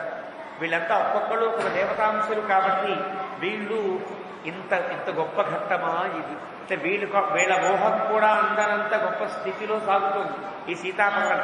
కాబట్టి నేత్రై అనిమిషైరివ విక్రోశంతీం తథా సీతా దదృశు వానర వృషభా. సీతమ్మ ముఖం చూడాలని తాపత్రయం. ఎందువల్ల మళ్ళీ వెతకాలంటే అడ్రస్కి బొమ్మన్న కావాలి కదా. హనుమంతుడికి సీతమ్మను వెతుక్కురా అని పంపించాడు తప్ప రాముడు వానరులందరికీ సీతమ్మను చూడాలంటే గుర్తుపడడానికి ఏదైనా ఒక ఆధారం ఉండదు. ఇలా ఉంటుంది సీతని బొమ్మైనా ఉండాలి కదా, ఒక పాస్పోర్ట్ ఫోటోలో ఏదో ఉండి ఏదో గుర్తు చెప్తే తప్ప గుర్తుపట్టలేదు. సీతమ్మ అంటే ఎన్ని వేల మంది ఒక దేవతా స్త్రీలలో ఇన్ని కోట్ల మంది ఆడవాళ్ళల్లో సీతమ్మను గుర్తించినంత కష్టం. ఇంత కష్టం తాను పడకుండా ఉండడం కోసంట ఈ 5 వానరులు కూడా సీతమ్మ ముఖం కనిపిస్తే తర్వాత వెతకడానికి బాగుంటుందేమో అని నేత్రై అనిమిషైరివ రెప్పవాటు వాల్చకుండా చూసినా ఆవిడ కనిపించారు. ఎందువల్ల ఆ రెక్కల మధ్య అంటే చేతుల మధ్యలో ఇవిడిపోయి ఉంది, బాధపడుతోంది, తలవంచుకుని ఉంది. కాబట్టి సీతమ్మ ముఖ దర్శనం వాళ్ళ కాల ఎవరికి కలిగింది? హనుమంతుడు కలిగింది. అందువల్లనే సీతాదర్శన సంహృష్ట హనుమాన్ నిర్వృతో భవత్ అంటాడు వాల్మీకి. చాలా అందమైన ప్రయోగం. నిర్వృత అంటే మోక్షమును పొందింది. నిర్వృతి అనే పదానికి వేదాంతంలో మోక్షమని అంటే వీళ్ళందరిలో రాముడికి సహాయభూతులుగా ఏర్పడ్డ ఇన్ని వేల మంది దేవతల అందరిలో ఒక్క హనుమంతుడికి మాత్రమే ప్రథమ దర్శనం అయింది అని అక్కడ నిర్వృతో భవతు సుందరకాండ 16వ సర్గలో వస్తుంది ఈ అందమైనటువంటి శ్లోకం. అది అక్కడ చెప్పుకునే ప్రయత్నం చేద్దాం. వీళ్ళకి దర్శనం కాల, సీతమ్మ యొక్క దర్శనం వీళ్ళకి కాల. అందువల్ల అలా చూశారు. ఎక్కడ కనిపిస్తుంది కొంచెమన్నా చూస్తే ఓహో సీతలా ఉంటుంది, వెతకడానికి అవకాశం ఉంటుంది అన్న వాళ్ళకి సీతమ్మ దర్శనమే కాదు. సచ పంపా అతిక్రమ్య ఈ లోపు వీడు చూసేలోపుగానే ఆ పంపా నదిని దాటాడు రావణాసురుడు. సీతమ్మను తీసుకుని లంకామభిముఖ పురి. ఇంకా వాడికి లంక కనిపిస్తుంది, ఇంకా ఆనందం తట్టుకోలేకపోతుంది. ఇక్కడ దాకా భయమే వాడి. వెనకాల ఏ రాముడు వస్తాడా, లక్ష్మణుడు వస్తాడా, దేవేంద్రుడు వస్తాడా, దేవతలు వస్తారా, ఎవరు వస్తారో తెలియదు. ఎప్పుడైతే పంపానది దాటి ఇంకా లంకకి దగ్గరయ్యాను అనుకున్నాడో అక్కడ వాడికి జగామరుదతీంగృహ్య వైదేహీం రాక్షసేశ్వర ఇంకా గట్టిగా పట్టుకున్నాడు సీతని. ఇంకా మరింత గట్టిగా పట్టుకుని రాక్షసేశ్వరుడు ఇక్కడ దాకా రాక్షసాధముడు కూడా అంటే దొంగలా ఎత్తుకు వచ్చేవాడు తన రాజ్యానికి సమీపం వచ్చేటప్పటికీ పెద్ద రాజులా పోజు పెట్టుకుంటూ రాక్షసేశ్వర. వాల్మీకి ప్రయోగంలో ఉండే తమాషా ఇక్కడ వాడు రాక్షసేశ్వరుడు అయ్యాడు. అంటే తన రాజ్యానికి వస్తే ఇంకే భయం ఉంటుంది, తన సైన్యం ఉంటుంది, తన సేనాధిపతులు ఉంటారు, ఇంకా నాకేం డోకాలేదనుకున్నట్లుగా రాక్షసేశ్వర పాంజహార సుసంహృష్ట. ఇక్కడ సీతమ్మను అపహరించిన దగ్గర నుంచి వాడికి ఆనందం ఏం లేదు. సీతమ్మను చూసినప్పుడు ఆనందపడ్డాడు తప్ప సీతమ్మని అపహరిద్దామనుకున్న సమయం దగ్గర నుంచి రావణాసురుడు చెప్పే సందర్భంలో వాల్మీకి ఎక్కడ సంతోషించినట్టుగా చెప్పాల, ఇక్కడ సంతోషించాడు. అంటే అన్ని బాధలే కదా. ఎత్తుకుని ఎంత కష్టపడితే సీతమ్మ దొరికింది, ఎన్ని అవస్థలు పడ్డాడు, ఎన్ని దుర్మార్గాలు, ఎన్ని దుష్టపన్నాగాలు పడ్డాడు. ఈ జటాయుల్లో యుద్ధం సామాన్యమైన యుద్ధం, ఒంటరి పోరాటం కదా. ఇంత చేశాడు, చేసిన రాదు. ఇప్పుడు ఇంకా రాముడు నా జోలికి రాలేడు అనే ఇప్పుడు భరోసా కలిగి సుసంహృష్ట. వాల్మీకి ప్రయోగం హృష్ట, సంహృష్ట, సుసంహృష్ట. మిక్కిలి బాగా గొప్ప ఆనందాన్ని పొందినవాడే అంటే అర్థమేంటి? సీతమ్మ దొరికింది, ఒక లంకకి చేర్చగలుగుతున్నా, ఒక ఇంకా ఎవ్వరూ నన్ను ఆపలేదు. 3 ఆనందం. ఈ 3 భరోసాలతో వాడికి ఇంత సుసంహృష్టుడై రావణో మృత్యుమాత్మన వాడు ఆనందిస్తున్నాడు తప్ప వాల్మీకి ఏమంటున్నాడంటే మృత్యుమాత్మన ముత్సంగేనే బహుజగి తీక్షణం శ్రామహామిష. ఇది ఆరిపోవడానికి ముందు దీపం వెలిగినట్లుగా ఆరిపోవడానికి ముందు దీపం ఇంకా బాగా ప్రకాశిస్తుందే వీడి ఆనందం అలాంటిది అనుకున్నాడు వాల్మీకి అనుకున్నాడు. ఎందువల్ల ఒక భుజగి ఒక విషంతో కూడినటువంటి ఒక పాముని ఒడిలో పెట్టుకుని హాయిగా ఆనందంగా వెళ్ళాలనుకుంటున్నాడు ఈ మూర్ఖుడు అని వనాని వాడు వెళుతున్నాడు. వనాని సరితశైలాన్ సరాంశిచ విఘాజస సక్షిప్రం సమతీయాయ శరశ్చాపాదివక్షిత. వాడు ఎగురుతుంటే వనాని అడవులన్నీ దాటాడు, సరిత నదులన్నీ దాటాడు, తర్వాత శైలాన్ పర్వతాలు దాటాడు, సరాంశి సరస్సులు దాటాడు, విఘాయస ఇదంతా ఆకాశంలో వాడు చేసే పని. ఆకాశం నుండి కింద నుంచి వెళితే రాముడు లేపేసేవాడే, ఆకాశంలో వీడు వెళ్తున్నాడు. సక్షిప్రం సమతీయాయ అమ్మయ్య ఇవన్నీ దాటేసి ఇంకా సముద్రం ఒక్కటే, ఇంకా నదులు కొండలు సరస్సులు కోనేరు వనాలే లేవు. ఇంకొక నీరు కేవలం నీరు మాత్రమే దాటవలసిన స్థితి ఏర్పడుతుంది. ఇది ఇంకెవరు దాటగలరు, రాముడు దాటలేడు కదా. కాబట్టి వచ్చేసాను, ఇంకా నా లక్ష్యానికి దగ్గరగా నేను సమీపించాలనే ఆనందంతో శరహ శాపాదివచ్యుత ఒక ఎక్కువ పెట్టిన బాణము నుండి ధనుస్సు నుండి బాణమంత వేగంగా సముద్రాన్ని మరింత వేగంగా దాటుతున్నాడు రావణాసురుడు. తిమినక్రనికేతంతు వరుణాలయమక్షయం సరితాం శరణం గత్వా సమతీయాయ సాగరం. తిమి నక్ర నికేతంతు. తిమి అనే ఒక జంతువు, దాన్ని యాదస్సులు అంటారు. సముద్రంలో ఉండే జంతువులకి యాదస్సులు అని పేరు. యాదాంసి అని అంటారు సంస్కృతంలో. యాదో నివాన్నవ కాళిదాసు వర్ణిస్తాడు ప్రథమ సర్గలో. అలాగా తిమి అంటే ఒక పెద్ద చేప. ఆ చేప తనకంటే చిన్న చేపల్ని మింగేస్తుంది. అలాంటి తిమిని కూడా మింగే ఒక చేప ఉంటుంది. దానికి తిమింగిలము అని పేరు. తిమిం ఈ పెద్ద చేపని ఈ సొర చేపని మింగేస్తుంది. ఏదో ఒక చిన్న అల్పండి రోడ్లో సొర వేసుకుంటుంది. అలాంటి పెద్ద చేపకి తిమింగిలము అని పేరు. దాన్ని కూడా మింగితే దానికి తిమింగిల గలము అని పేరు. ఇంకా అదే పెద్దది, ఎంతది అదే ఉండదు. ఇంక మనం కావాలంటే గిలగిలగా పెట్టుకుంటున్నాం. తిమింగిల గిలగిలగలం అని పెట్టుకోవాలి. అలా ఉంటాయి, అంత పెద్దది. తిమి నక్ర మొసళ్ళు తిమి అనేటువంటి పెద్ద పెద్ద చేపలు. వరుణాలయ అక్షయం అలాంటి వరుణాలయాన్ని అంటే సముద్రాన్ని సరితాం శరణం నదులన్నింటికి అది కదా శరణం. అది కదా శరణం అంటే నదులన్నీ ఎక్కడికి చేరుతాయి? సముద్రంలోకి చేరుతాయి. అంటే నదులన్నింటికి ఏది శరణమో అది వరుణాలయము సముద్రము అని అంటారు. అలాంటి సముద్రాన్ని సమతీయాయ సాగరం సముద్రాన్ని దాటాడు రావణాసురుడు.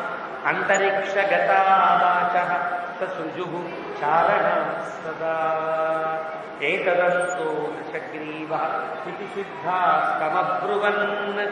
అంతరిక్షగతావాచ సృజు చారణాస్తద. ఇంకా వీడి సముద్రం మీద వెళ్ళిన తర్వాత అప్పటిదాకా వీడు భయంగా ఉన్నవాడు. అప్పుడు చారణాలు అంటారు. వాడు సముద్రం మీద ఎక్కాక వాడు ఇంకా వెనక్కి రాడు అనిపించినటువంటి పెద్ద చారణం అంతా సృజు చరణా వాచ వాళ్ళు మాట్లాడడం ప్రారంభించారు. ఇప్పుడు మాట్లాడుతున్నారు అంతా కూడా.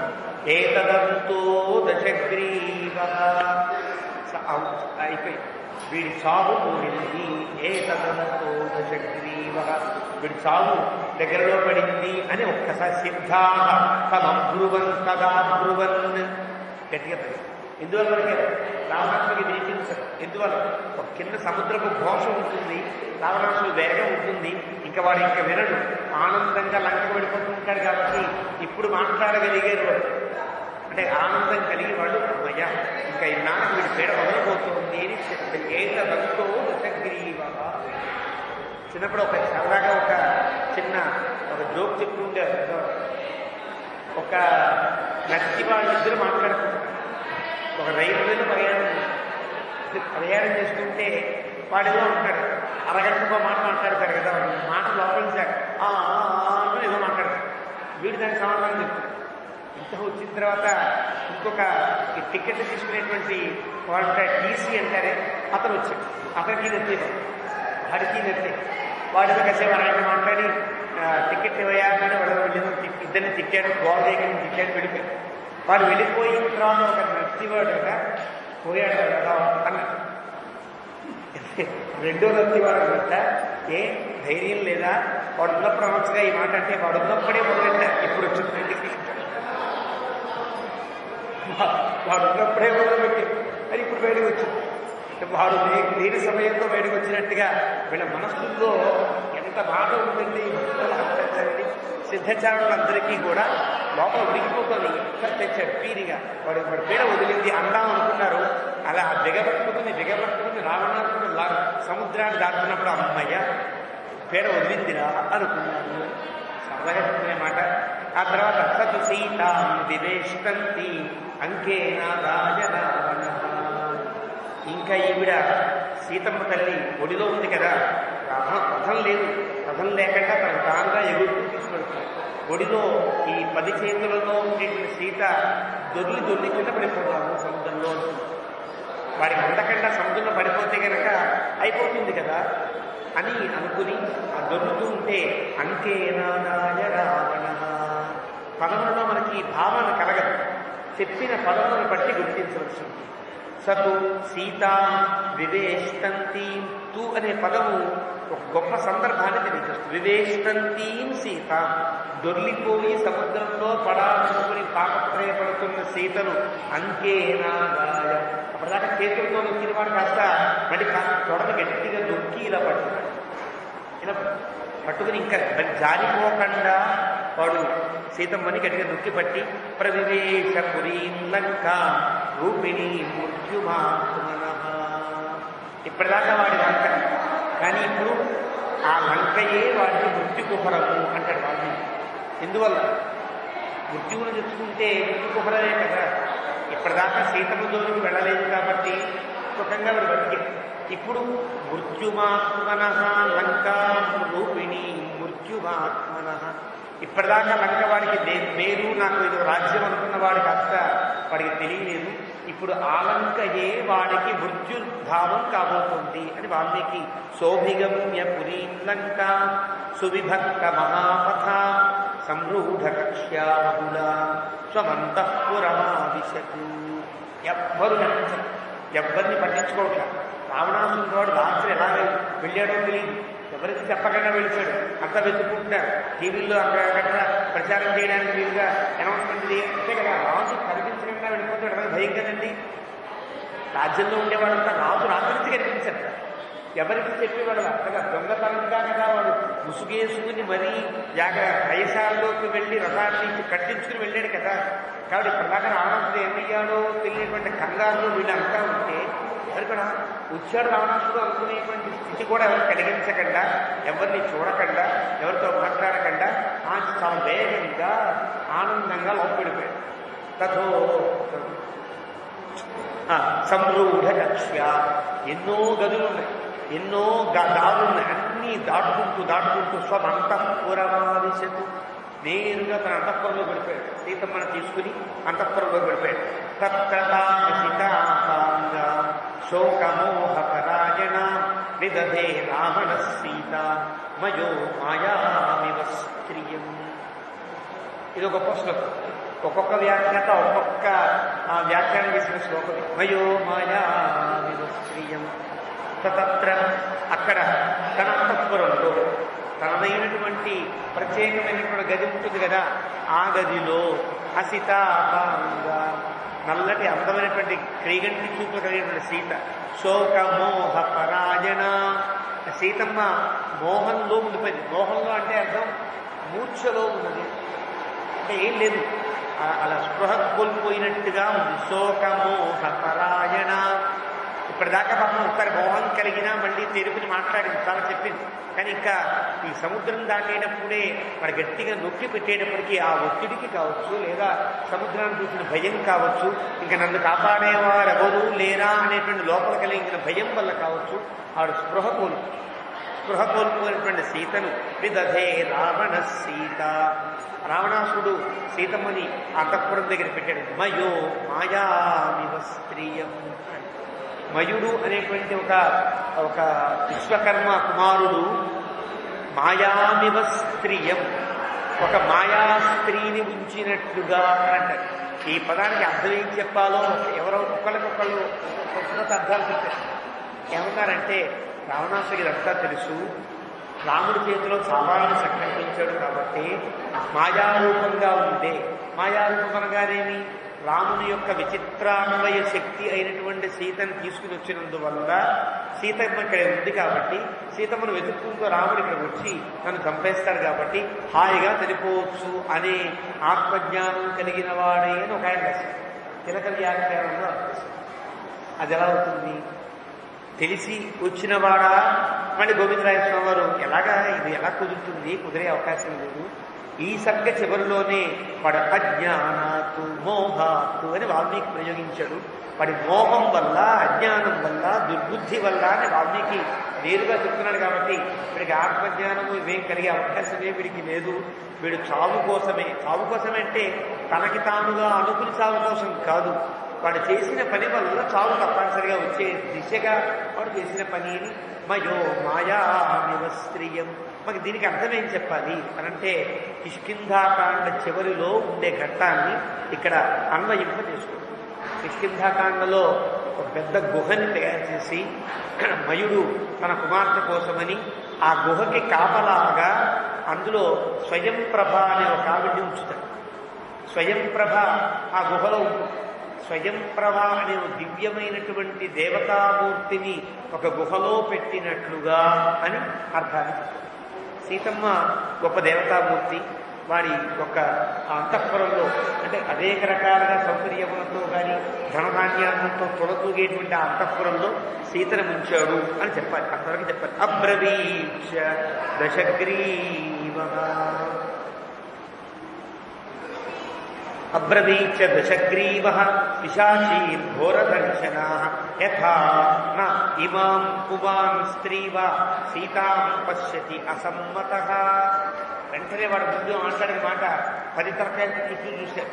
10 తలకాయలతో మాట్లాడుతున్నాడు. అంటే 10 మందికి ఆజ్ఞలు జారీ చేస్తున్నాడు. ఏమని చేస్తున్నా? పిశాచీ ఘోర దర్శన, భయంకరాకారంతో ఉండే కొంతమంది దాసీజనంతో యథా ఏ విధంగా అయితే ఒక పురుషుడు కానీ ఒక స్త్రీ కానీ సీతమ్మని చూడడానికి నా అనుమతి లేకుండా వీలు కానటువంటి గొప్ప పహరాతో మీరంతా కాపలా కాయండి. అంటే నాకు చెప్పకుండా ఏ స్త్రీ రాకూడదు, అంటే మండోదరి ఇత్యాదులు ఎవరికి రాకూడదు, ఏ పురుషుడు రాకూడదు, ఎవరూ చూడకూడదు సీతకి. అలా సీతమ్మను బయట కనిపించకుండా లోపల మీరంతా కలిసి ఇక్కడ ఉండి కాపలా కాయండి అని వాళ్ళందరికీ ఆజ్ఞాపన చేశాడు. చేసిన వాడు ముక్తామణి సువర్ణాన్ని వస్త్రాన్ని ఆభరణాన్ని చ యద్యత్ ఇచ్చేతు తదేవ అస్యాహ దేయం మచ్చందతో యథా. ఆవిడ ముత్యాలడుగుతుందా? ఎన్నడిగితే నిచ్చేయి. మణులు కోరుతుందా? ఎన్నడిగితే నిచ్చేయి. వస్త్రాలు కోరిందా? ఇచ్చేయండి. బంగారం కోరిందా? ఇచ్చేయండి. ఆభరణాలు కోరుతుందా? ఇచ్చేసేయండి. యద్యదిచ్చేతు, ఏది ఏది ఆవిడ కోరుకుంటే అది దాని ఆవిడకి ఇవ్వండి. ఎలా చూసినా నేను కనుక అడిగితే మీరు కింద మీద పడుతూ భయంగా నాకు ఎలా అయితే సప్లై చేస్తారో, ఎలా ఇస్తారో అలా సీతమ్మను చూసుకోండి. అంటే అర్థమేంటి?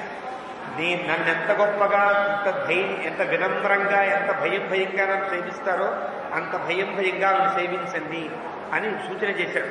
మచ్చందతో యథ అంటే అర్థం, నన్ను చూచినట్టుగా సీతను చూడండి, అంత జాగ్రత్తగా చూసుకోండి అని చెప్పాడు. తథోక్త్వా యాచవక్ష్యతి వైదేహీ వచనం కించిదప్రియం అజ్ఞానాద్యది వా అజ్ఞానాత్ న తస్యా జీవితం ప్రియం. మరి కొంచెం ముందుకు వెళ్ళాడు, మళ్ళీ వెనక్కి తిరిగాడు. ఎవరైనా సరే సీతని కనుక మనస్సు నొచ్చుకునే ఒక్క మాట ఎవరైనా మాట్లాడినా తెలియక మాట్లాడినా తెలిసి మాట్లాడినా కూడా వాళ్ళకి జీవితం అంటే ఇష్టం లేదన్నమాట. అంటే చంపేస్తారు జాగ్రత్త. జీవితం మీద ఇష్టం లేని వాళ్ళు ఎవరైనా ఉంటే సీతను ఏదో అనండి తప్ప, లేదా అనద్దు అంటే అర్థం ఏంటి? ఎవరైనా ఆవిడ ఏమన్నా అన్నారా, ఖబర్దార్ నాలుగు చీరేస్తాను అన్నట్టుగా చెప్పి వెళ్ళిపోయాడు. తతో రాక్షసీస్తాస్తు రాక్షసేంద్ర ప్రతాపవాన్ నిష్క్రమ్య అంతఃపురాతు తస్మాత్ కింకృత్యం ఇది చింతయన్. మన బయటకు వచ్చాయి వీళ్ళంతా తథోత్వా అని వాడు విడిపోతుంటే రాక్షసీహితాహు. వాళ్ళకి ఆశ్చర్యం, దేవుడు ఇలా చెప్తున్నాడు. ఎవరో తెలియదు మానవకాంతం పట్టుకొచ్చాడు, తనను చూసేంత గొప్పగా చూసుకోమంటున్నాడు. ఏదన్నా అంటే చీరేస్తాను జాగ్రత్త అని ఇంత వార్నింగ్ ఇచ్చాడే అని వాళ్ళంతా కూడా చాలా ఆశ్చర్యకరంగా ఉన్నారని చెప్పడం కోసం తాస్తు అని పదం ప్రయోగించాడు వాళ్ళు. ఎలాగ ఇంకా రాక్షసేంద్ర ప్రతాపవాన్, ఇది వరకటి కంటే రావణాసుడు చూడడానికి కూడా వీలు కానంత తీవ్రంగా కనిపించాడు. ప్రతాపవాన్ అలా కనిపించాడు. నిష్క్రమ్య అంతఃపురం నుండి ఆ గది నుంచి బయటకు వచ్చాడు. వస్తున్న వాడికి కాస్త బుర్రలో రకరకాల ఆలోచనలు గిర్రమని తిరుగుతున్నాయి. ఏమిటి? కింకృత్యం ప్రేమ్ చేయాలి.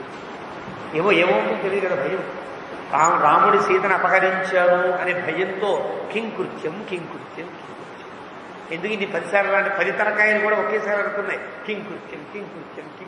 ఏం చేద్దాం ఇది చింతయన్ ఆలోచిస్తున్నవాడై దదర్శ అష్టౌ మహావీర్యాన్ రాక్షసాన్ పిశితాశనాన్ సతాన్ దృష్ట్వా మహావీర్యః వరదానేన మోహితః ఉవాచ ఏతానిదం వాక్యం ప్రశస్య బలవీర్యతః. బయటికి రాగానే ఒక 8 మంది కనిపించారు. ఆ 8 మంది ఎవరంటే పాపం రావణాసురుని వెతకడం కోసం రాత్రి నుంచి వాడు నానా తంటాలు పడ్డారు. ఇది కనిపించలేదు కదా, ఎక్కడెక్కడికో తిరిగారు. అలుపు సులుపుతో, అంటే రావణాసుడికి మంచి గొప్ప అనుచరులుగా ఉండేవారు. అంటే ఏమంటారు, సెక్యూరిటీ గార్డ్స్లా ఉండేటువంటి ఆ 8 మంది కూడా తిరిగి అమ్మయ్య రావణాసుడు వచ్చాడని వార్త తెలుసుకుని అక్కడ వాలేరు. అక్కడ వచ్చి నుంచున్నారు. రావణాసుడు బయటికి రాగానే వాడు కనిపించారు. ఎందుకు కనిపించారు? రావణాసుడు వాడు కనిపించకపోతే ముందు రావణాసుడు యాక్షన్ తీసుకునే ఎవరి మీద? అరే నేను కనిపించకపోతే నా సెక్యూరిటీ వాళ్ళు అయ్యింది, మీరు ఎక్కడ వచ్చారా అంటాడు కదా. కాబట్టి ఫస్ట్ కనిపించిన వాడు ఆ 8 మందికి. పిశాచ అష్టౌ మహావీర్యా, వాడు మహావీర్యులు వాడంతా. వర విభిషితాశన అంటే మాంసాహారమే పీక్కు తినే లక్షణములు కలిగిన రాక్షసుల్లో గొప్పవాడు. అలాంటి వాళ్ళు వాటి బలిష్టంగా, ఆ సెక్యూరిటీ గార్డ్ అంటేనే మంచి వస్తాదుల్లో ఉంటారు కదా, అలా 8 మంది అలా చూసేటప్పటికీ వాళ్ళకైనా భయం ఉడికిపోతున్నారు. తిడతాడేమో అని వాళ్ళ భయం పడదు. ఇప్పటిదాకా నేను కనిపించకపోతే నేను నా చూసిన ఎంక్వైరీ చేయొద్దా అనే తీవ్రంగా తిడతాడేమో అనే స్థితిలో వాళ్ళని చూడగానే రావణాసుడికి కొంచెం సంతోషం కలిగింది. అమ్మయ్య వీడు 8 మంది ఉన్నారు కదా, వీళ్ళకి అప్పచెప్పేద్దాం అనుకుని నానా ప్రహరణ క్షిప్రం. మీరు ఏం చేస్తారు తెలిసిన, గబగబా మీరంతా కూడా మీకుండే ఎన్ని రకాల ఆయుధాలు ఉంటే అన్ని రకాల ఆయుధాలు తీసుకోండి. ఒక ధనుస్సు చాలదు, ఒక కత్తి చాలదు, ఒక ఉద్గరం చాలదు, ఒక సమ్మె చాలదు, ఒక సమ్మెట చాలదు, ఒక బల్లెం చాలదు, ఏమి చాలదు. అంటే రాముడంటే ఎంత భయమో తెలుస్తుంది. మీరు వెళ్ళి జాగ్రత్తగా రాముడు ఏం చేస్తున్నాడు చూసిరండి చెప్పచ్చు కదా. కాదట, నానా ప్రహరణా క్షిప్రం, అనేక ఆయుధములు ధరించిన వారై మీరు వెంటనే ఇతో ఒక శతసత్వరా, మీరు బయలుదేరు. ఇప్పుడే వెంటనే బయలుదేరు. ఎక్కడికి బయలుదేరారు? జనస్థానం హతస్థానం భూతపూర్వం ఖరాలయం. జనస్థానానికి వెళ్ళాలి. అక్కడ ఎవరు లేరు కదా అంటారేమో. హతస్థానం నాకు తెలుసు అంతా కూడా, అక్కడ మన వాళ్ళు ఎవరు లేరు, అయినా మీరు జనస్థానానికి వెళ్ళాలి. ఎందువల్ల? భూతపూర్వం, అది మనది కదా ముందు, ఇంతకుముందు మన స్థానం కదా, ఎందువల్ల వెళ్ళాలి? ఖరాలయం, అది కరుడు రాజ్యం, అక్కడ వెళ్ళాలి. తత్ర ఉష్యతాం జనస్థానే శూన్యే నిహత రాక్షసే పౌరుషం బలమాశ్రిత్య త్రాసం ఉత్సృజ్య దూరతః. ఎప్పుడైనా ఒక వార్త వెంటనే రాజుగారికి తెలుస్తుంది. ఖరాదులంతా చనిపోయారనే వార్త రావణాసుడికైతే నేరుగా అకంపంలో చెప్పాడు, కానీ ఆ ఊళ్ళో వాడి దగ్గర తెలుస్తుంది తప్ప వాడికి అందరికీ తెలియదు కదా. వాడికి లేట్ న్యూస్, ఖరాదులంతా చనిపోయారనే న్యూస్ వాళ్ళకి తెలిసింది. వీళ్ళు అనుకుంటున్నారు ఖరాదులంతా ఉన్నాడనుకుని రావణాసుడు పంపిస్తున్నాడేమో అని తెల్లమోహం పెడితే ఇతనంటున్నాడు జనస్థానే శూన్యే విగత రాక్షసి. నాకు తెలిసిరా అక్కడ ఏ ఒక్క రాక్షసుడు లేడు, అది శూన్యమైపోయింది ఆ జనస్థానం అంతా. అది నాకు తెలుసు. మీరేం ఏదో క్వశ్చన్ మార్క్ ముఖాలేం పెట్టక్కర్లా, నాకు తెలుసు. మీరేం చేస్తారంటే పౌరుషం బలమాశ్రిత్య, మీరిప్పుడు ఆయుధాల మీద ఆధారపడకండి. పౌరుషం బలమాశ్రిత్య, మీ కూడా బుద్ధి బలాన్ని దేహ బలాన్ని కూడా ఆశ్రయించండి. మీ ఆయుధాలు ఏమి రాముడి దగ్గర పనిచేయకపోవచ్చు, కానీ మీరు మీ జాగ్రత్తలో మీ ఒళ్ళు జాగ్రత్త, మీ బుద్ధి జాగ్రత్త అన్నట్టుగా పౌరుషం బలమాశ్రిత్య అలా మీ త్రాస ఉత్సృజ్య దూరత, రాముడి ఆశ్రమానికి కొంచెం దూరంలో మీరు జాగ్రత్తగా భయాన్ని విడిచి అక్కడే ఉండండి. రాముడి యొక్క ప్రతి కదలిక వెంటనే నాకు సమాచారం అందుతూ ఉండాలని ఎంక్వైరీకి పెట్టినట్టుగా మీరు వెళ్ళాలి అని చెప్తున్నాడు. 8 మంది రాక్షసులతో రావణాసుడు. బలం హి సుమహతు ఎన్నే జనస్థానే వివేచితం సదూషణ ఖరం యుద్ధే హతం రామేణ సాయకై. ఎందుకు అని చెప్పాలి. మనకి చెప్పకపోతే వాళ్ళకి ఆ కార్యం తెలియకపోతే కూడా సక్రమమైనటువంటి రీతిలో వాళ్ళు ఆ పరిపాలన చేయలేరు, ఆ నిర్వహణ చేయలేరు. కాబట్టి కొంత కార్యం చెప్తున్నాడు. ఏమని? తత్ర పుష్యతాం జనస్థానే, అక్కడే మీరు ఉండండి. ఎందువల్ల? బలం హి సుమహతు ఎన్నే, నా యొక్క మంచి బలం అంతా అక్కడ జనస్థానే నివేశితం, అక్కడ పెట్టాను. 14,000 మందిని, నా తమ్ముడిని కరుణ్ణి, వాడి తమ్ముడు దూషణుణ్ణి, వీళ్ళిద్దరికీ నమ్మిన బంటుగా ఉండే త్రిశిరస్కుణ్ణి, ముగ్గురిని అక్కడ పెట్టి 14,000 రాక్షసుని అక్కడ పెడితే ఆ మొత్తం కూడా సత్యము రామేణ సాయకై. రాముడు ఒక్కడు చంపేశాడు రా, కాబట్టి రాముడి మీద కక్ష తీర్చుకోవద్దా మనం అన్నాడు. అంటే వేళ్లల్లో సీతను ఎత్తుకొచ్చాను అందువల్ల భయపడుతున్నాను అని చెప్పకూడదు కదా. లేకపోతే గాంధీజీ ప్రదర్శిస్తాడు కదా. అసలు ఏం చెప్తున్నాడంటే, నా సైన్యం మొత్తాన్ని రాముడు చంపేశాడు కాబట్టి రాముణ్ణి లేకుండా చేసిన బాధ్యత మన మీద ఉన్నది కాబట్టి మీరంతా జనస్థానానికి వెళ్ళండి అని వాళ్ళకి రాసకార్యాన్ని చెప్పినట్టుగా చెప్తున్నాడు. స్వకార్యం చెప్పినట్టుగా చెప్పట్ల, రాసకార్యాన్ని బోధించినట్టుగా బోధించాడు. తత్ర క్రోధో మమామర్షాత్ ధైర్యస్య ఉపరివర్తతే వైరంచ సుమహజ్జాతం రామం ప్రతి సుదారుణం. తత్ర క్రోధో మమ అమర్షాత్, మీరు చాలా తీవ్రంగా ప్రవర్తించాలి అక్కడ. మంచివాళ్ళు చెడ్డవాళ్ళు ఏం లేదు, మీరు తీవ్రంగా ఉండాల్సిందే అక్కడ. ఎందువల్ల? మమ అమర్షాత్, నేను సహించలేనంత బాధలో ఇక్కడ నేను నా కోపంతో ఉన్నా. ధైర్యస్య ఉపరివర్తతే, ధైర్యంగా ప్రవర్తించండి. వైరంచ, ఎందుకు తెలుసునా? వైరంచ సుమహజ్జాతం రామం ప్రతి సుదారుణం. మనకి రాముడితో పెద్ద దారుణమైనటువంటి వైరం ప్రారంభమవుతోంది అని రావణాసుడు నోటి వెంట వాల్మీకి చెప్పించారు. వైరం రావణాసుడితో నాకు వైరం కలిగింది అని రాముడు పలకడానికి ముందే రావణాసుడు నోటి వెంట నాకు రాముడితో శత్రుత్వం ప్రారంభమైంది అనిపించండి. అంటే అర్థం, మొదలు చేసిన దుర్మార్గుడు రావణాసురుడే అని న్యాయం కోర్టులోకి వెళ్ళినప్పుడు కొన్ని ఎవిడెన్స్ ఉంటాయి కదా, కొన్ని ఎవిడెన్స్ దీన్ని బట్టి ముందు చెప్పినవాడు వీడే కాబట్టి వీడికే శిక్ష అని చెప్పాలంటే న్యాయ సూత్రాలు అనుసరించి ఎవరు ముందు దీన్ని వైరంగా పరిణమింపజేశారో వాడికి శిక్ష వేయాలి. కాబట్టి వాల్మీకి చెప్తున్నాడు, వాల్మీకి రావణాసుడు నోటి వెంటే చెప్పిస్తున్నాడు, వైరంచ సుమహజ్జాతం, రాముడితో నాకు పెద్ద శత్రుత్వం ప్రారంభమైంది అని వాడితో చెప్పించాడు. దీనిలో ఉండే తమాషాలు అలా చెప్పించి నిర్యాపయతుమిచ్చామి తచ్చవైరవహం రిపోహో, ఆ శత్రుత్వాన్ని కలిగిన రాముణ్ణి లేకుండా చేయవలసిన బాధ్యత నా మీద ఉంది కాబట్టి నిర్యాపయతుమిచ్చామి నహి లప్స్యామి అహం నిద్రా అహత్వా సంయుగేరిపుం. రాముణ్ణి చంపకండి, రాముడు లేకుండా చేయకుండా నాకు నిద్ర కూడా పట్టదు అన్నాడు. వీడికి నిద్ర పట్టకపోవడానికి కారణాలు వేరే ఉన్నాయి. రాముడితో పెట్టుకున్న తర్వాత వీడికి నిద్రలా పడుతుంది.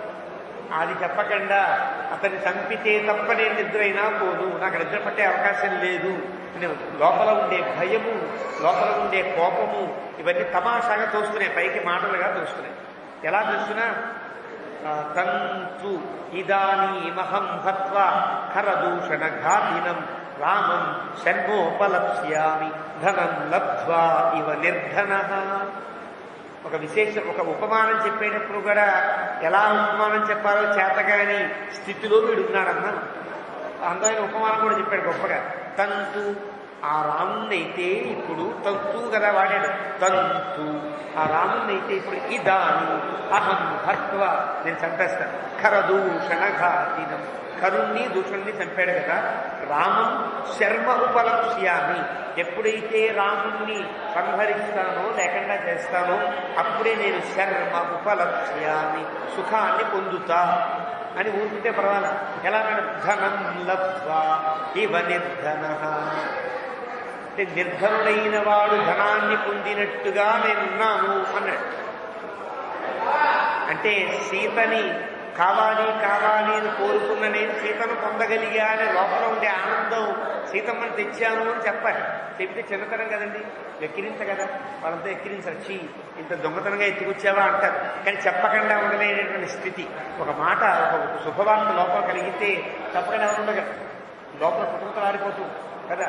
ఎవరైనా చెప్తే తప్ప ఆ వార్త ఆ ఆనందాన్ని అనుభవించలేదు.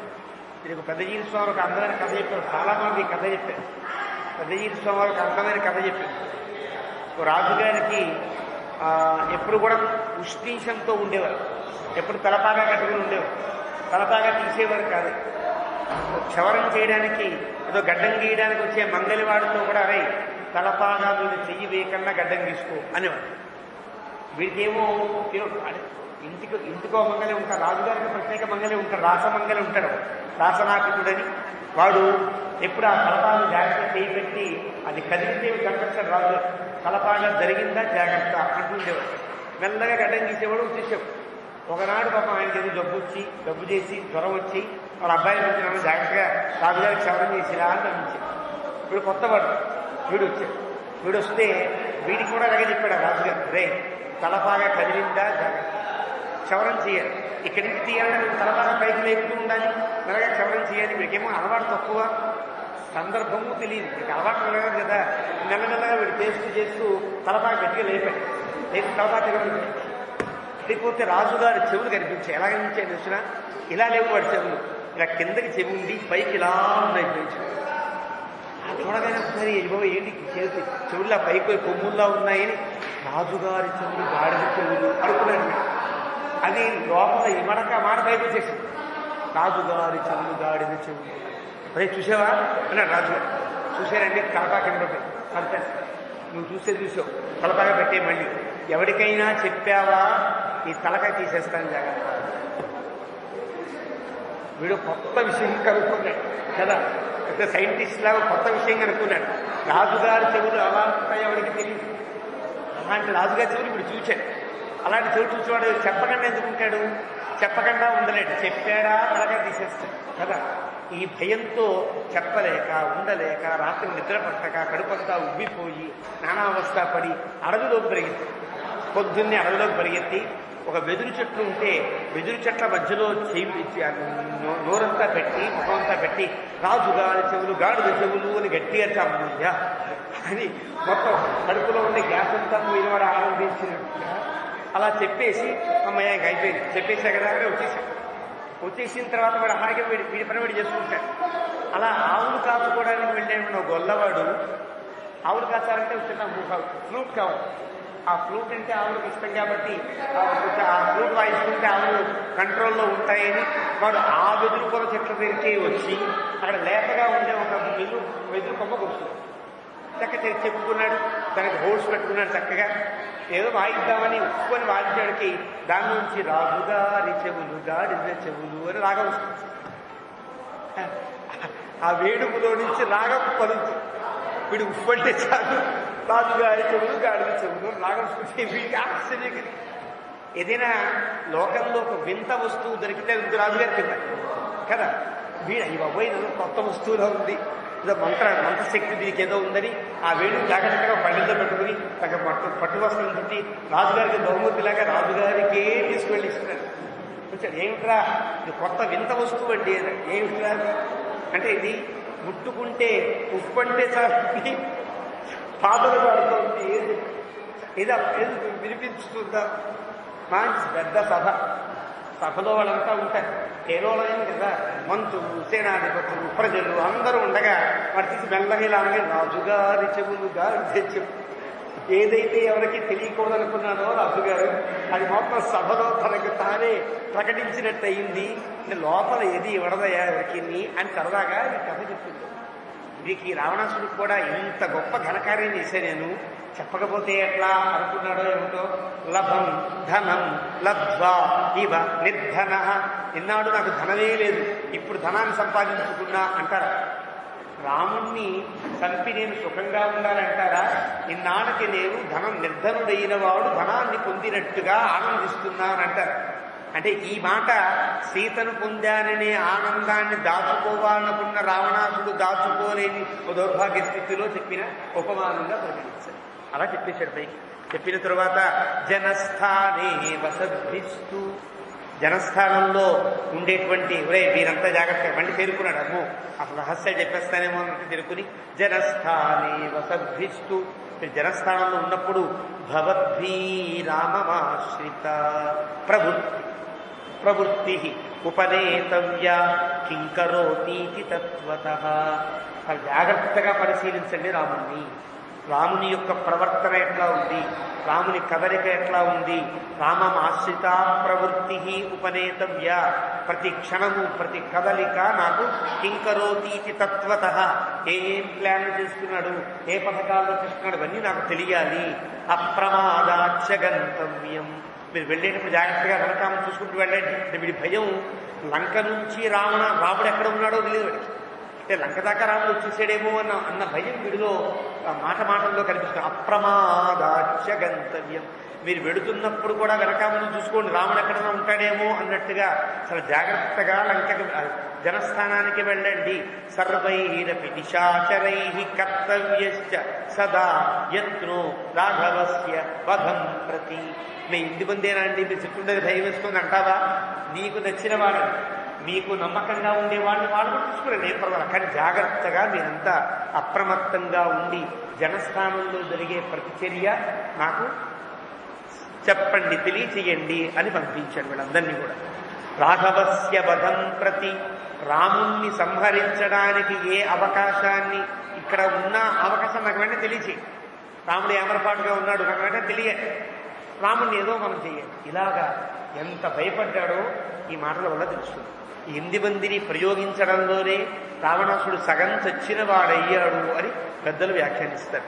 అలాగా యుష్మాకంచ బలజ్ఞోహం, రావణాసుడు ఇంత చెబుతూ ఉంటే ఈ వీళ్ళకి ఎంత భయం కలిగిందంటే, అమ్మో మనం వెళితే ఇంకా బతుకుతామా అన్న భయం వీళ్ళ కలుగుతున్నట్టు అనిపించింది వాడికి.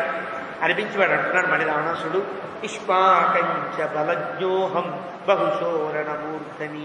వాడు కొంచెం గ్యాస్ కొడుతున్నట్టు అంటేనే వాళ్ళని కొంచెం పొగుడుతున్నట్టుగా మాట్లాడుతున్నాడు. మీరు ఇదివరకు యుద్ధం చేసినప్పుడు చూశాను, మీరు అందరికంటే చాలా బాగా యుద్ధం చేస్తున్నారు, ధైర్యంగా ఉన్నారు మీరు. కాబట్టి బలజ్ఞోహం, మీ బలం నాకు తెలుసు, మీకు భయం అనేది లేకుండా యుద్ధం చేయగలిగేటువంటి వాళ్ళు కాబట్టి మీకు చెప్తున్నా. ఇంకేమనుకుంటారు, రాజుగారు పొగిడారంటే ఇంకెలా ఉంటుందండి వీళ్ళకి? రాజుగారు ఎప్పుడైనా పొగుడుతారు. అలాంటి రాజు మీరు చాలా బలవంతులు, చాలా ధైర్యవంతులు, మీకు భయం అనేదే తెలీదు అన్నాడంటేనే వీళ్ళకి పెద్ద అవార్డులు ఇచ్చినంత ఆనందం కలిగింది వీళ్ళందరికీ. కానీ అతశ్చ జస్మిన్ జనస్థానే మయా యూయన్ నియోజిత, అందువల్లనే మీరింత ధైర్యవంతులు కాబట్టే మీకు ఈ పని చెప్తున్నా అన్నారనుకోండి. ఒక రాజుగారు కనుక, ఒక ప్రధానమంత్రి కనుక వాడు పిలిచి నువ్వు తప్ప ఇంకెవరికి పని చేయలేరురా కాబట్టి నీకు చెప్తున్నానంటే అసలు వాడి కింద మీద ఆగుతాడు, వాడికి ఎంత ఆనందం కలుగుతుంది. అలాగ వాళ్ళని ఈ పనికి ప్రేరేపించినట్టుగా మాట్లాడి, అంటే వాళ్ళలో భయం కలిగిందనమాట. రావణాసుడి యొక్క మాటల్లోనే రాముడు చంపేస్తాడన్నంత భయం కలిగిన రాక్షసులకు మరింత ధైర్యాన్ని కలిగించేటట్టుగా, కొలిపేటట్టుగా రావణాసుడు మాట్లాడాడు. తతః ప్రియం వాక్యముపేత్య రాక్షసాః, చాలా ఇష్టమైన, ఎప్పటి నుంచో రావణాసుడు ఎప్పుడు పొగుడతాడా, ఎప్పుడు అవార్డు ఇస్తాడా అనుకునే వాళ్ళకి గొప్ప అవార్డు లభించినట్టుగా ప్రియం వాక్యం ఉపేత్య, రావణాసుడు నోటి వెంట తమ కీర్తన వినేటప్పటికీ వాళ్ళందరికీ మహార్ధమష్టౌ అభివాద్య రావణం. మహార్ధం అంటే గొప్ప పురస్కారం, గొప్ప అవార్డు. అలా పొందినటువంటి వాళ్ళు ఆ రాక్షసులంతా కూడా అభివాద్య రావణం. అభివాద్య అంటే అభివాదం చేసి నమస్కరించేదే కాదు, నేను ఫలానా మకరాక్షుణ్ణి, నేను ఫలానా ఏదో అగ్నిజిప్పుణ్ణి అంటే వాళ్ళ పేర్లు చెప్పి మరి వెళ్ళారు. వాళ్ళకి రావణాసురుడు పేరు గుర్తుండాలనే ఉందండి. ఇన్ని వేల మందిలో అభివాద్య అంటే అర్థం అది. పేరు చెప్పి, గోత్రము చెప్పి, సూత్రము చెప్పి నమస్కరించడాన్ని అభివాదనం అని అంటారు. వీడు అభివాద్య అంటే నేను ఫలానా రాక్షసుడు, నా పేరు ఇది, నా ఉద్యోగం ఇది అని ఎస్ సార్ అని మిలిటరీ వాళ్ళు మాట్లాడతారు సరే. మిలిటరీ వాళ్ళు మాట్లాడేటప్పుడు ఆ మాటల్లో ఒక సౌండ్స్ ఉంటాయి. ఇప్పుడు మాటల్లో మాట్లాడే ధోరణిలో కూడా వాళ్ళకి ఒక శిక్షణ ఇస్తారు. తనకంటే పై అధికారి మాట్లాడితే గనక అయినా నువ్వు ఈ పని చేయాలరా అని వాడు మెల్లగా మాట్లాడినా అలాగేనండి అనకూడదు. అలాగే సార్ అన్నాను, ఎస్ సార్. వాడు ఏ పని చెప్పినా నువ్వు వెంటనే ఇక్కడికి దూకేయాలరా, ఎస్ సార్ అన్నా. అంటే ఆ స్థాయి ఉంటుంది.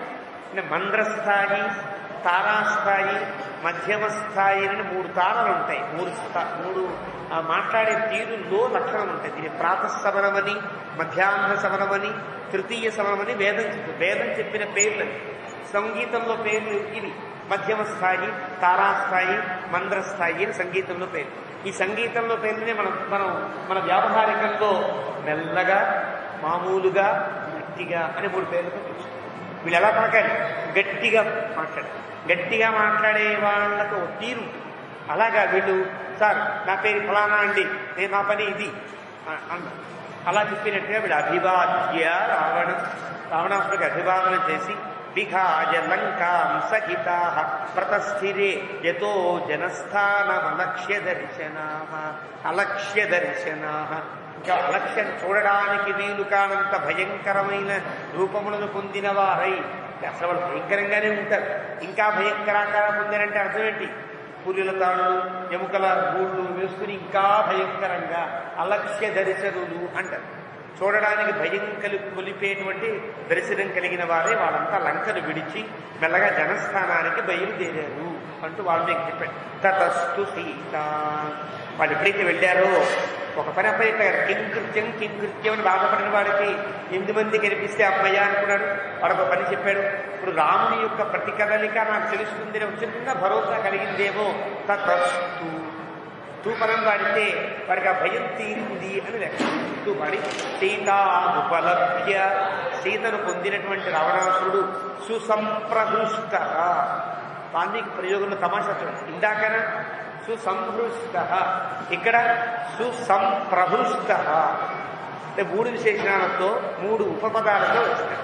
హృష్ట, ప్రహృష్ట, సంప్రహృష్ట, సుసంప్రహృష్ట. అంటే సీతమును పొందా. రాముడి వల్ల భయం లేదు, ఇంకా ఎలాంటి ధోకా లేదు. రాముడి మీద నిఘా పెట్టా. వీళ్ళే రాముడిని లేపేస్తారు. ఇంకా అప్రమత్తతగాను రాముడు ఎక్కడైనా ఉంటే నేను సూచన చేశా కదా, మనకి శత్రువు, అతను లేపడమే నా జీవిత లక్ష్యం, అతను పోతే కనుక నాకు నిద్ర పట్టదు అన్నాను. కాబట్టి నా మీద అభిమానం ఉండే ఈ రాక్షసులంతా కూడా ఏదో రాముడు ఎక్కడ బాధపడుతూ ఉంటేనో, స్నానం చేస్తూ ఉంటేనో వీళ్ళ కూటనీతి వీళ్ళ ధర్మాలక్కల్లా చంపేస్తారు. అంటే ఇంకా రాముడి యొక్క బాధ తీరిపోయే అంత ఆనందం పడిన వారై రాముని మీద ఒక పెద్ద నిఘా పెట్టే కాబట్టి నా జోలికి ఇంకా రాముడు వచ్చే అవకాశం లేదనే విశ్వాసము కలిగిన వాడైన రావణాసుడు సుసంప్రహృష్ట. ఇది వాల్మీకి. అంత ఆనందించి పరివృత్య మైథిలి. సీతంగా నాకు దక్కినట్టే లెక్క. రాముడే లేకపోతే సీత ఏం చేస్తుంది? రాముడు లేడని బాధపడుతుంది. తర్వాత నువ్వు చెప్పినట్టే వింటారంటుంది, నా దగ్గరే పడి ఉంటుంది అన్నంత ఒక దరిద్రపు ఆలోచనతో ప్రసజ్య రామేణ చ వైరముత్తమం. రాముడితో ఎంత శత్రుత్వాన్ని పెట్టుకున్నాడో వాడు. మోహాత్ ముదిత సరాక్షస. ఇది వాల్మీకి. మోహాత్ అజ్ఞానము వలన, అంటే జ్ఞానము నశించినందువల్ల కలిగేదే మోహం. అంటే క్రోధాద్భవతి సమ్మోహ, సమ్మోహాత్ స్మృతి విభ్రమ, స్మృతిభ్రంశాత్ బుద్ధినాశో, బుద్ధినాశాత్ ప్రణశ్యతి. చనిపోవడానికి, నశించిపోవడానికి కారణాన్ని వారు భగవద్గీతలో పరమాత్మ ఒక అవరోహణ క్రమంలో చెప్తారు. కామాత్ క్రోధోభిజాయతే. కామం వల్ల కోపం కలుగుతుంది. వీడికి కామం పుట్టింది కాబట్టే సీతను అపహరించాడు కాబట్టే మళ్ళీ రాముడి మీద కోపం రాముడు తన ఏదన్నా వచ్చి చేస్తాడేమో అన్న కోపం కలిగి, ఆ కోపం వల్ల క్రోధాద్భవతి మోహ సమ్మోహ. ఈ సమ్మోహం కలిగి వీడికి అలాంటి సమ్మోహం కలిగింది కాబట్టే ఆ సమ్మోహంతో ఆనందించే ఆనందం తప్ప వీడి జ్ఞానవంతుడై రాముడి మీద భక్తితోనో సీతమ్మ మీద పతివ్రత లక్షణంతోనో ఎత్తుకొచ్చిన వాడు కాడు, వీడు చండాలుడు దుర్మార్గుడు అని మన పెద్దలు ఈ సందర్భంగా వ్యాఖ్యానం చేస్తారు. అలాంటి బభూవ మోహాత్ ముదిత, ఆ మోహం వల్ల అజ్ఞానము వల్ల ఆనందించే రావణాసురుడు ఆనందంగా ఉన్నాడు అని 54వ సర్గని వాల్మీకి ముగించాడు. ఏవమే తత్పురావృత్తం ఆఖ్యానం భద్రమస్తువః ప్రవ్యాహరత విసర్గం బలం విష్ణో ప్రవర్ధత తాపస్తేషాం జగస్తేషాం కుతస్తేషాం పరాభవః తేషామిందీవరస్యాహో హృదయస్థో జనార్దనః కాలే వర్షతు పర్జన్యః పృథివీ సస్యశాలినీ దేశోऽयं శోభరహితः బ్రాహ్మణాः సంతు నిర్భయాः కావేరీ వర్ధతాం కాలే కాలే వర్షతు వాసవః శ్రీరంగనాథో జయతు శ్రీరంగశ్రీశ్చ వర్ధతాం స్వస్తి ప్రజాభ్యః పరిపాలయంతాం న్యాయేన మార్గేణ మహీం మహీషాః గోబ్రాహ్మణేభ్యः శుభమస్తు నిత్యం లోకాः సమస్తాः సుఖినో భవంతు.